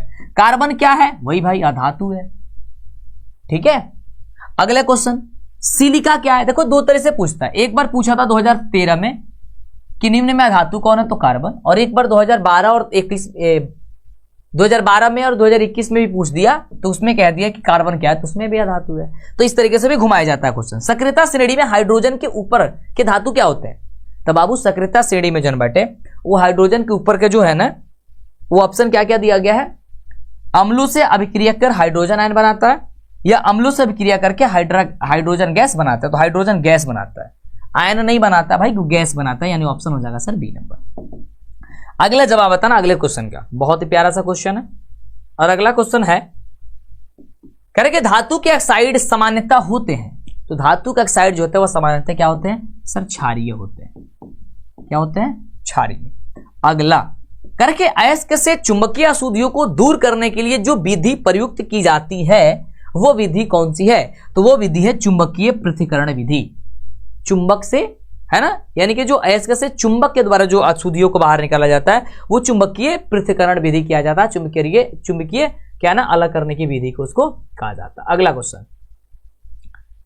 अगला क्वेश्चन कह रहा है कि सल्फाइड अयस्कों का सांद्रण किया जाता है। तो फेन उत्प्लवन विधि द्वारा, ऑप्शन सी नंबर। फेन उत्प्लवन विधि है, याद कर लेना इसको अच्छे से, क्योंकि ये आपके शॉर्ट क्वेश्चन में भी, लॉन्ग क्वेश्चन में भी पूछा जा सकता है। निम्नलिखित में से कौन सा एल्युमिनियम का मिश्र धातु होता है? तो एल्युमिनियम का मिश्र धातु जो होता है वो मैग्नीशियम होता है, यानी जो ऑप्शन है वो आपका ए नंबर हो जाएगा। बक्साइड निम्नलिखित में से किस धातु का मुख्य अयस्क है? तो बक्साइड जो होता है वो आपका एल्युमिनियम का होता है। डन है। अगला 39 नंबर, कॉपर का निष्कर्षण मुख्यतः किस गैस से किया जाता है? तो कॉपर का जो ये निष्कर्षण है वो कॉपर पाइराइड से किया जाता है, यानी कि CuFeS2 से किया जाता है। ऑप्शन नंबर हो जाएगा बी। अगला, निम्न में से किस धातु का गलनांक सबसे कम होता है? तो सबसे कम जो होता है वो सोडियम का गलनांक होता है, वो सबसे निम्न होता है, सबसे कम होता है। अगला, साधारण गंधक किस आणविक रूप में पाया जाता है? साधारण गंधक किस आणविक रूप में पाया जाता है? आप कहना है कि सर S8, यानी कि ऑप्शन जो कह रहा है सी नंबर वो आपका सही हो जाएगा। फास्फोरस का आणविक सूत्र क्या होता है? भाई मेरे, फास्फोरस का जो आणविक सूत्र होता है वो आपका P4 होता है, यानी कि ऑप्शन जो कह रहा है वो आपका जो डी नंबर दिया गया है ये आपका सही जवाब हो जाएगा। सही बात है। यस, आगे देखो, कह रहे कि सोना निम्नलिखित में से किस द्रव में घुल जाता है? सोना तो वो घुल जाता भाई अम्लीय में, ये अम्लराज में। आप देखते होंगे गांव में जो है आता है, लोग कहता है कि भाई सोना को साफ करा लो, ठीक है, सोना और चांदी को एकदम चमका के दे देता है। देखते हो ना, आएगा गांव में घूमने और क्या करेगा भाई, वो सोने को चमका देता है। जो औरत लोग गहने का इस्तेमाल करती है वो गंदा हो जाता है भाई, बहुत दिन तक पहना जाता है, तो जब गंदा हो जाता है तो वो आता है और कहता है भाई सोना को साफ कर लो, और औरत लोग अपना गहना दे देती है। जैसे देती है और उसके बाद से तुरंत वो देता है तो एकदम नया के जैसा दिखता है। भाई वो नया के जैसा तो दिख रहा है, लेकिन पता है आपको क्या कर लिया, वो उसने से पूरा एक परत जो है ना वो निकाल लिया, उस अम्लराज के विलयन उस पर डाला, जिसके कारण जो है ना उसके ऊपरी परत जो है ना वो उसके पानी में चला गया। अब उस पानी को पृथक्करण करके उसे अलग करके वो सोना जो है ना प्राप्त कर लेगा। तो कभी भी भूल, उसके पास पैसा भी ले लेता है, कहता है कि मैं सोना को साफ कर रहा हूं, तो पैसा भी लेता है और सोना का एक परत भी ले लिया, उसका ऊपर छिलका समझो कि ले लिया, तो नया तो वैसे ही हो जाएगा। मान लो कोई भी है, उसे जब ऐसे छील दोगे तो नया तो हो जाएगा। तो वैसे क्या करता है, वो से पूरा एक परत हट जाता है अम्लराज से, और जितना देर करेगा उतना ही परत उसका हट जाएगा। अब वजन क्या कम हो जाएगा। अब वही जब आप तौलाने जाओगे बाद में तो वो कम दिखेगा, फिर आप कहोगे कम कैसे हो गया? कम हुआ जब आपने साफ करवाया था। तो कभी भी साफ करना हो तो अपने हाथों से करिए, कुछ समय तो उससे सर्फ वगैरह में आपको रख लीजिए पानी में, और उसके बाद से जब वो फूल जाएगा उसके बाद ब्रश से अच्छे से साफ कर लीजिए, साफ हो जाएगा। लेकिन कभी भी ऐसे भूल के काम नहीं किया जाता है, ठीक है। चलो अगला क्वेश्चन कह रहा है कि अम्लराज एक मिश्र धातु है जिसमें एक धातु हमेशा रहता है, तो वो क्या ना, सॉरी, अम्लगम एक मिश्र धातु है जिसमें एक धातु रहता है, तो अम्लगम में क्या होता है भाई, पारा होता है। अगला कह रहा है कि वह धातु जो सिर्फ अम्लराज में घुलता है, तो वो कहना कि सर Au, यानी ऑप्शन क्या हो जाएगा सर, बी नंबर हो जाएगा, है ना, यानी कि सोना। निम्नलिखित में से कौन अति ज्वलनशील है? अति ज्वलनशील कौन है? तो कहना है कि श्वेत फास्फोरस होता है, ऑप्शन नंबर बी। और जो सोना को ये साफ करने वाला जो कार्य था ना वो बहुत पहले चलता था, जिसमें लोगों को ये बातें जानकारी नहीं थी, लेकिन अब सभी लोग शिक्षित हो गए। 10वीं में जो बच्चे पढ़ रहे हैं उन्हें अच्छे से पढ़ाया जा रहा है कि भाई ऐसा काम है, मत किया करना, वो सवाल खड़ा कर देता है। तो अब तब से देखना बहुत लोगों को कम हो गए, ऐसे लोग बहुत कम हो गए, अब नहीं आते हैं ज्यादातर, है ना, पहले बहुत ज्यादा आया करते थे, इस समय ठंडी में तो और आते थे। करके व्यावसायिक स्तर पर एल्युमिनियम धातु का निष्कर्षण किस अयस्क से किया जाता है? तो आप कहना सर बक्साइट से किया जाता है, यानी ऑप्शन हो जाएगा सर बी नंबर आपका सही जवाब। अगला कह रहे कि लोहा के निष्कर्षण में चूना, पत्थर, कैल्शियम सिलिकेट एक यौगिक बनाता है, यह यौगिक कहलाता है, तो कहना यह धातुमल कहलाता है, यानी ऑप्शन हो जाएगा डी नंबर सही जवाब। कह रहा है कि किसी तत्व के गुण धर्म का दो या दो से अधिक विभिन्न रूपों में प्रस्तुतिकरण तत्व की क्या कहलाती है? तो आप कहना सर अपरूपता कहलाती है, यानी ऑप्शन हो जाएगा मेरे बच्चे ए नंबर जो है ना इसके सही जवाब।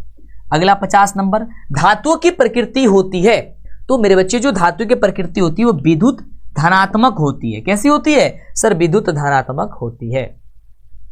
अगला कह रहे कि लोहा एवं इस्पात को जंग से सुरक्षित रखने के लिए उन पर किस धातु की पतली परत चढ़ाई जाती है?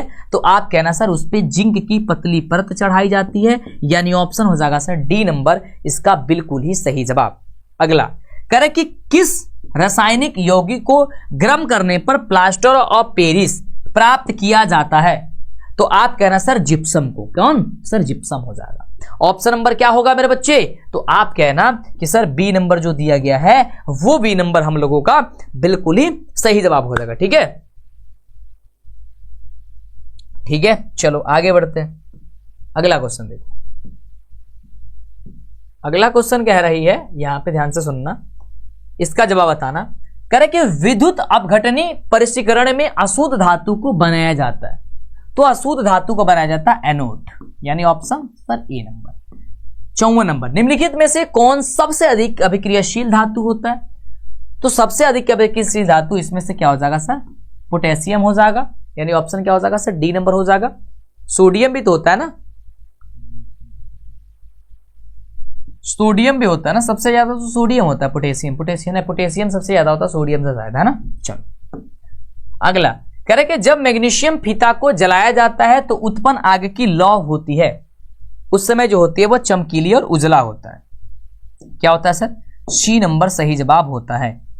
चलो अगला कह रहा है कि एक्वा रेजिया, है ना, एक्वा रेजिया यानी कि रॉयल जल जिस अनुपात में सांद्र हाइड्रोक्लोरिक अम्ल एवं सांद्र नाइट्रिक अम्ल का ताजा मिश्रण बनाता है वो कौन सा है? तो वो कहना सर 1:3, जो कि सबसे ज्यादा इंपॉर्टेंट रहता है। अगला फिर अपने शुद्ध रूप में धातु की सतह होती है, अपने शुद्ध रूप में जो धातु की सतह होती है वो कैसी होती है मेरे बच्चे? तो कह रहा सर चमकदार होती है। कैसी सर? चमकदार होती है। अगला धातु का पतले तार के रूप में खींचने की क्षमता को क्या कहते हैं?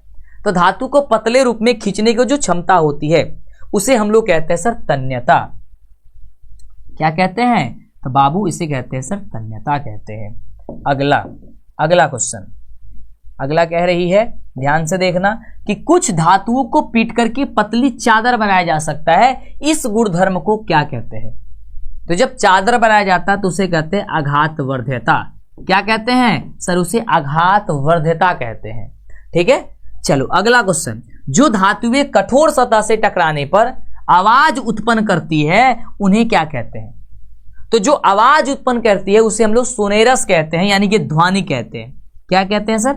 उसे सोनेरस कहते हैं, यानी कि ध्वनि कहते हैं। अगला, सबसे अधिकतम तन्य धातु कौन है?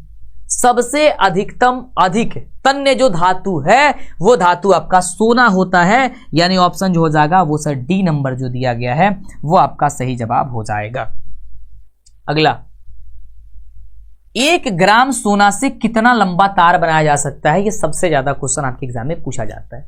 तो 1 ग्राम तार से जो है वो लगभग जो है ना वो 2 किलोमीटर तक तार बनाया जा सकता है। 1 ग्राम से सिर्फ सोचो कि उसे कितनी पतली रूप में उसे खींच सकते हैं, और पतली रूप में खींचने को क्या कहते हैं सर? तन्यता कहते हैं। और जब चादर बनाया जाता है उसे आघातवर्ध्यता कहते हैं ना। चलो अगला कह रहे कि कमरे के ताप पर मरकरी धातु किस अवस्था में पाई जाती है? जो मरकरी का मतलब होता है भाई मेरे पारा। क्या होती है? पारा। ठीक है, पारा होती है। तो क्या होती है वो द्रव अवस्था में पाई जाती है। ठीक बात है, यस। चलो आगे बढ़ते हैं।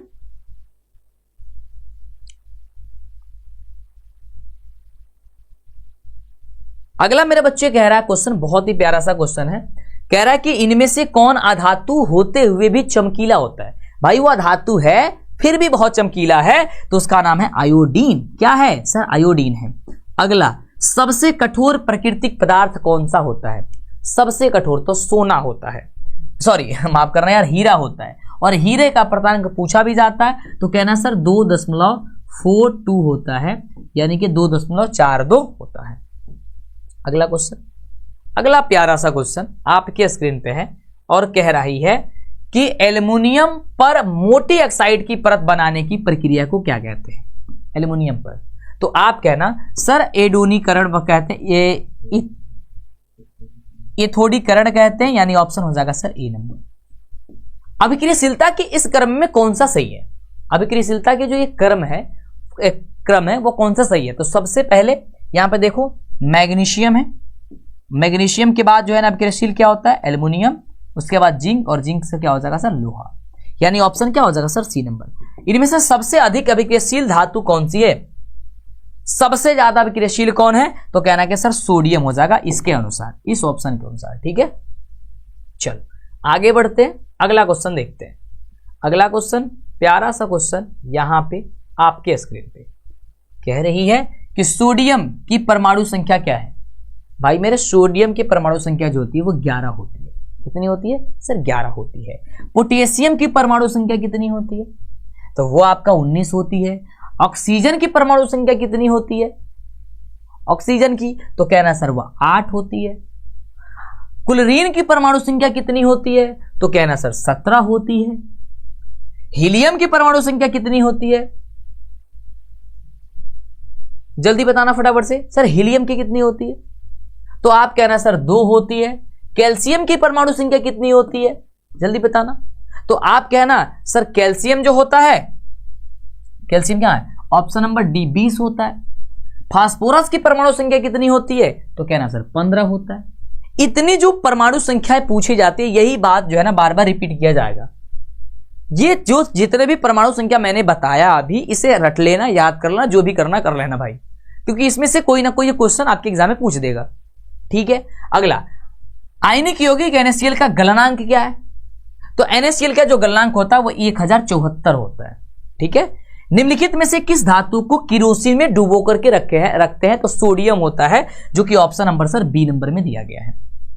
चलो अगला क्वेश्चन यहां पे देखो, कह रही है कि निम्नलिखित में से कौन सी अधातु विद्युत का सुचालक होता है, तो विद्युत का सुचालक जो होता है वो ग्रेफाइट होता है, वह अधातु होते हुए भी चालक होता है। ठीक है, लंबे समय तक अर्धवायु में रखने पर लोहे पर भूरे रंग के पत्र की पदार्थ की परत चढ़ जाती है, जिसे क्या कहते हैं, तो उसे कहते हैं सर जंग कहते हैं। जब कोई लोहे की पदार्थ होती है और लंबे समय जब उसे अर्धवायु में जब उसे छोड़ देते हैं, उस पर जंग लग जाता है, क्या हो जाता है सर, उसे जंग लग जाता है। अगला, अयस्क से धातु का निष्कर्षण तथा उसका परिष्करण कर उपयोगी बनाने के प्रक्रम को क्या कहते हैं, तो आप कहना सर उसे धातु कर्म कहते हैं, धातु क्रम कहते हैं। यानी ऑप्शन हो जाएगा सर बी नंबर। जंगरोधी स्टील क्या है, तो जंगरोधी स्टील जो होती है वो आपका एक मिश्र धातु होता है, जो कि ऑप्शन नंबर सी में दिया गया है।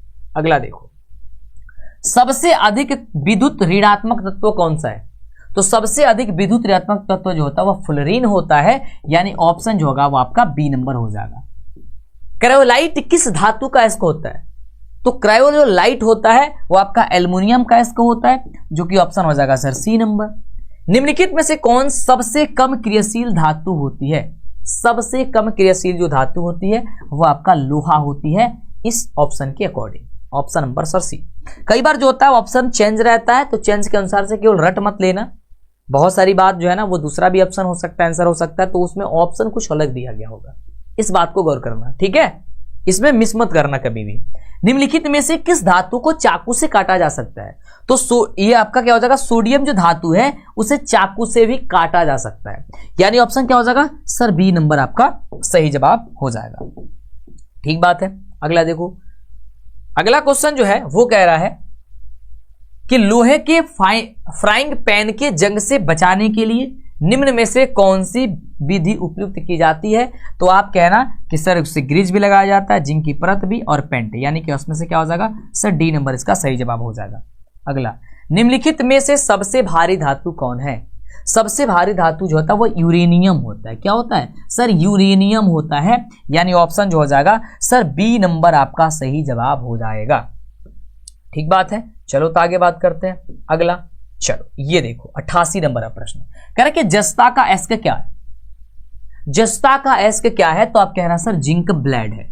क्या है सर, जस्ता का अयस्क जो होगा वह जिंक ब्लेड हो जाएगा, यानी ऑप्शन नंबर बी। कह रहा है कि सिलिकॉन है एक, तो सिलिकॉन जो होती है वो आपका एक उपधातु होती है, यानी ऑप्शन हो जाएगा सर सी नंबर इसका सही जवाब।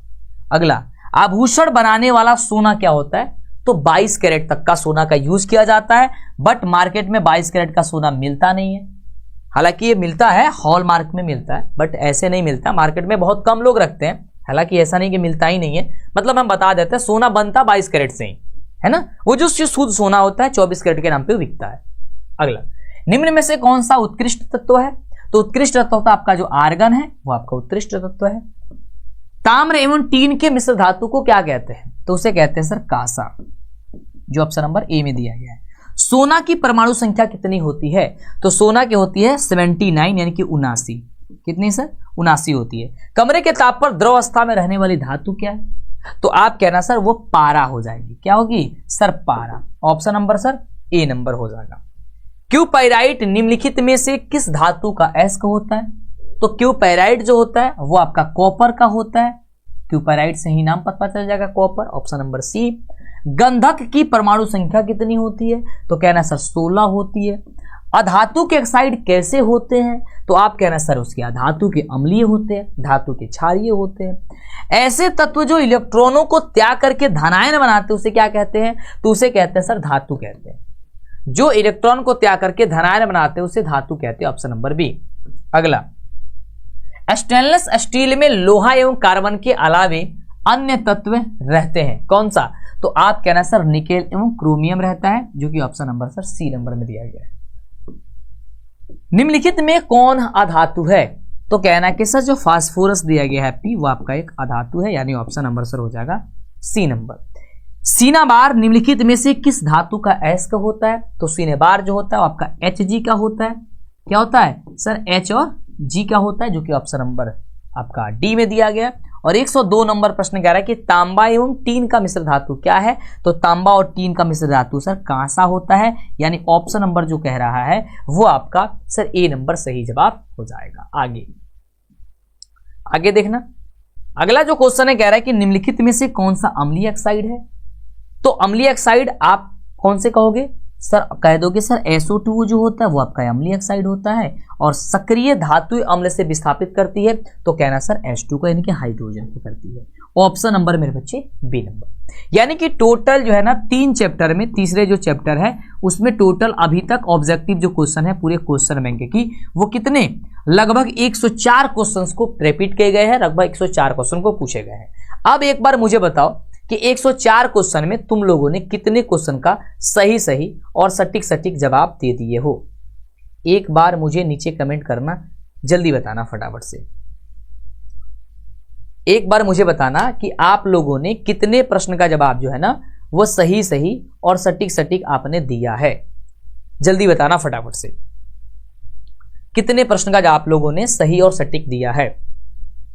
104 नंबर प्रश्न तक आप लोगों ने तीसरे प्रश्न पढ़ लिए, ये तीसरा चैप्टर भी पढ़ लिया। हाँ जल्दी बताओ सर। 99 नंबर तक, बहुत बढ़िया सर। 99 तक सर 60 प्लस 103, यस 100। रिया बता रही है सर 100।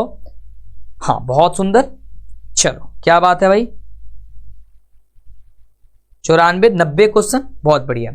जिस बच्चे का क्वेश्चन जो है ना 90 से ज्यादा है, जिस बच्चे का जो है ना वो 90 से ज्यादा है, समझो कि वो बहुत बेस्ट है। क्या है मेरे बच्चे? उसका बहुत ही बेस्ट है, ठीक है। अगर एक बार सेशन को शेयर तुम कर दोगे, 86 नंबर गलत था ऐसा तो नहीं है, बट एक बार मिला लेना अगर ऐसा लग रहा है तो।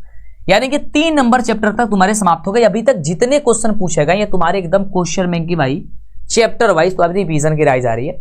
आगे बताना कि आगे 2 चैप्टर और बाकी है ना, उसमें कितना है क्वेश्चन, ठीक है। आगे बताना कि कंटिन्यू करना चाहते हो या फिर हम लोगों ने पहले वाले में कितना पढ़ा था क्वेश्चन, एक बार चेक करिए तो पहले वाले में कितना क्वेश्चन हमने पढ़ा था। लगभग 67 तक क्वेश्चन पढ़े थे ना, 67 है ना, और एक में था 93 और एक में 104, यानी हम लोगों ने कितने क्वेश्चन का रिवीजन कर लिया भाई? जोड़ना जल्दी बताना। 7 3 10, 10 4 का 4, 1 9 6 15, 15 1 16 और 1 1 2, लगभग 264 क्वेश्चन। हम लोगों ने 264 क्वेश्चन का रिवीजन कर लिया और आज तक 264 क्वेश्चन जो है ना वो चैप्टर 1 से लेकर के 3rd तक पूछे गए हैं, ठीक है। यस, अगर आगे कंटिन्यू करना चाहते हो तो सेशन को भाई शेयर करना होगा, क्योंकि इतने पे सेशन को रख रहे हो तो मुझे ठीक नहीं लग रहा बिल्कुल भी। है ना। और इतनी तगड़ी क्लास जो है आपको ना कहीं कभी मिली है और ना कभी मिलेगी, ये इसकी भी गारंटी दे रहा है। ये जो आपकी डायरेक्ट बुक की जो आपकी पीडीएफ है ना, वो किसी के पास नहीं है, और हम आपके लिए ये दे रहे हैं कि भाई तुम पढ़ लो। जो मार्केट में जो तुम किताब खरीदते हो उसमें तुमको दिक्कत ना हो, आसानी से कर लो, ठीक है। यस, तो एक बार यदि इस सेशन को शेयर करोगे तो मैं आगे कंटिन्यू करूंगा, नहीं अगर पढ़ना होगा अभी तो कहोगे तो मैं बंद भी कर दूंगा, ठीक है। लेकिन मैं आपके लिए सदैव खड़ा हूं, आप जैसा कहो, जैसा आदेश करोगे तो वैसा मैं क्लास को लूंगा, ठीक है। आज मैं थोड़ा पानी भी नहीं पिया, तब तक मैं पानी पी रहा हूं, तब तक यदि सेशन चाहिए आगे कंटिन्यू चाहिए, 2 चैप्टर और भी कंप्लीट करा दूं, तो एक बार प्लीज एक बार दबा के शेयर कर दो, है ना। इसमें एक बार जितने बच्चे जो जुड़े हो क्लास में वो सभी के सभी बच्चे एक बार सेशन को शेयर कर दो और लिख दो कि भाई ये सेशन आपके लिए सबसे ज्यादा खास है, आ जाओ, ठीक है। प्लीज एक बार शेयर कर दो, सारे बच्चे एक बार शेयर कर देना, क्योंकि ये क्लास जो ना अचानक से आई थी, किसी को बताए भी नहीं थे, तो काम तो आपका है ना बताने का। तो प्लीज सोच के आ रहे हो, एक बार दबा के शेयर करके बता दो मुझे, और सभी बच्चे लाइक कर दो, तो यदि मैं सेशन को कंटिन्यू करूंगा जल्दी से। चलो शेयर कर दो, तब तक मैं थोड़ा सा पानी ले लूं जल्दी से। और आज के काम को कल पे टालने की कभी कोशिश मत करना, क्योंकि ऐसे करने से बहुत बर्बादी होती है, ठीक है।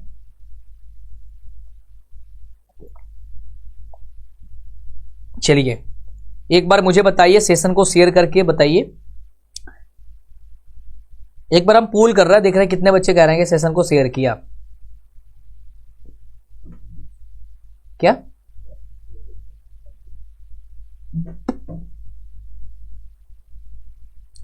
जल्दी बताना।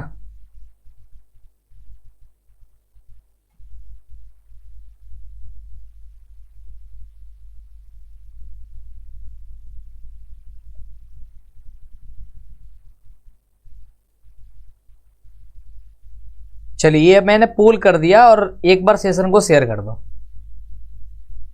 सेशन को शेयर करोगे तो भाई 2 चैप्टर और है, तुम कहोगे तो क्लास करा देंगे, नहीं तो कहोगे भाई साहब तो बंद कर देंगे।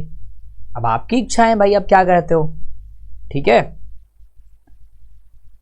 चलो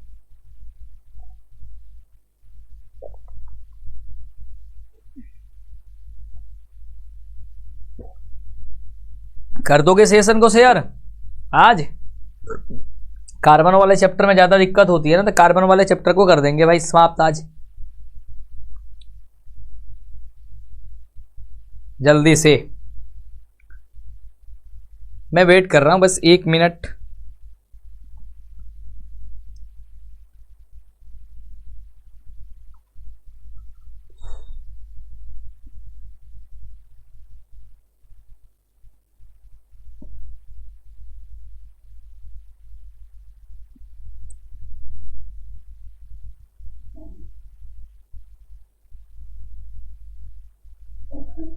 बताओ भाई, क्लास को रहने दें या फिर स्टार्ट करें,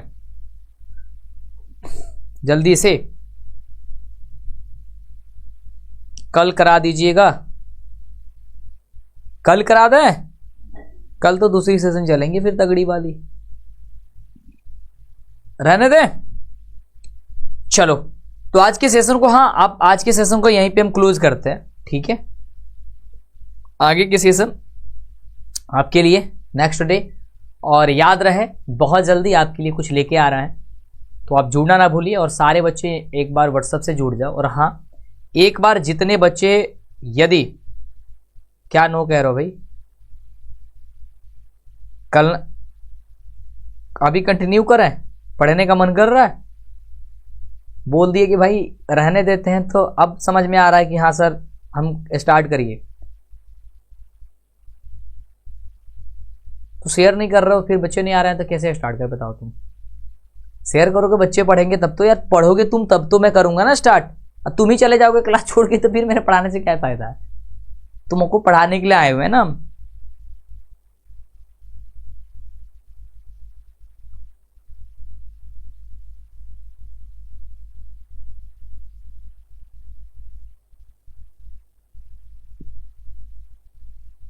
और जितने बच्चे जो है ना अभी तक पीडीएफ के लिए जो परेशान है, और हाँ ये वाला जो पीडीएफ है वो तुम्हें पता है कहाँ मिलेगा? आप प्ले स्टोर पे जाके जो सर्च करोगे मंटू सर, और जो डाउनलोड करते हो उसे शेयर कर दो यार किसी और बच्चों के पास, ठीक है? शेयर का आइकन होगा, शेयर कर दो, अपने दोस्तों में भी बता दो। तो आप जो है ना डाउनलोड कर लो, प्ले स्टोर पे सर्च करके मंटू सर, उसमें भी ओनली पीडीएफ मिलेगा। वैसे विद्याकुल एप्लीकेशन तुम डाउनलोड किए हो, नहीं किए हो तो उसे भी कर लेना, ठीक है? लेकिन तुम्हें पीडीएफ जो चाहिए ना, ये इस टाइप की पीडीएफ जो ऑब्जेक्टिव सब्जेक्टिव कहते हैं, उसके लिए मैंने तुम्हारे लिए एक ऐप बनाई है छोटी सी, इसमें केवल पीडीएफ है। तो मंटू सर आप प्ले स्टोर से सर्च करके आप डाउनलोड कर लेना, और ये सारी जो पीडीएफ है ना वो आपको ये भी पीडीएफ मिल जाएगा, बहुत सारे पीडीएफ मिल जाएगा, बहुत सारे क्वेश्चन भी मिल जाएगा आपको, ठीक है? डन है? आज नहीं कल कराते हैं इसको, मतलब आज रहने देते हैं, ठीक है? ठीक है मेरे भाई, चलो आज सेशन को रहने देते हैं, रहने दे। एक बार रुको, तुम लोग से पोल करा के पूछ देते हैं।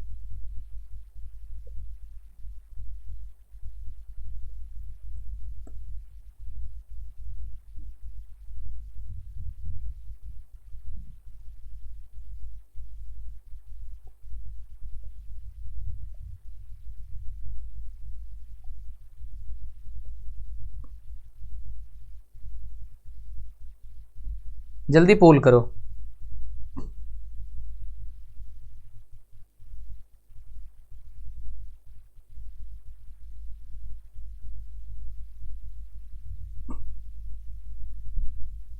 अभी 50-50 में खेल रहा है तुम लोग।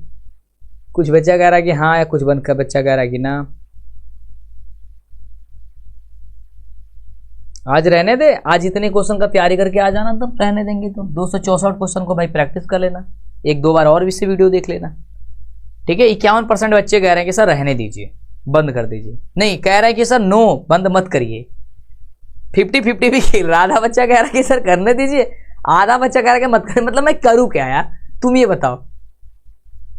तुम लोग ऐसे कभी, अच्छा ये बताओ, एकदम 50-50 चल रहा है पोल में, तो एकदम 50-50 चल रहा है तुम लोग।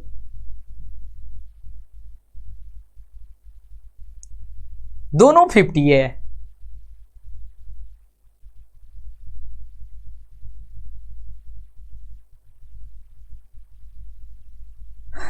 दोनों 50 किया हो तो मुझे क्या करूं मैं, बताओ।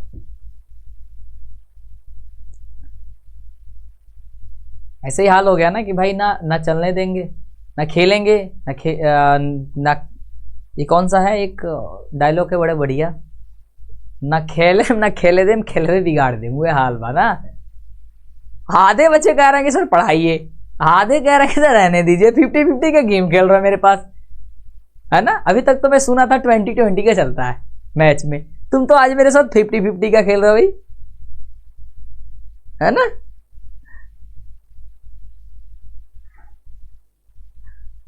फिफ्टी 50 का गेम खेल रहा मेरे साथ, क्या हो रहा? जल्दी बताओ, क्या है 50-50 का गेम खेल रहा हो?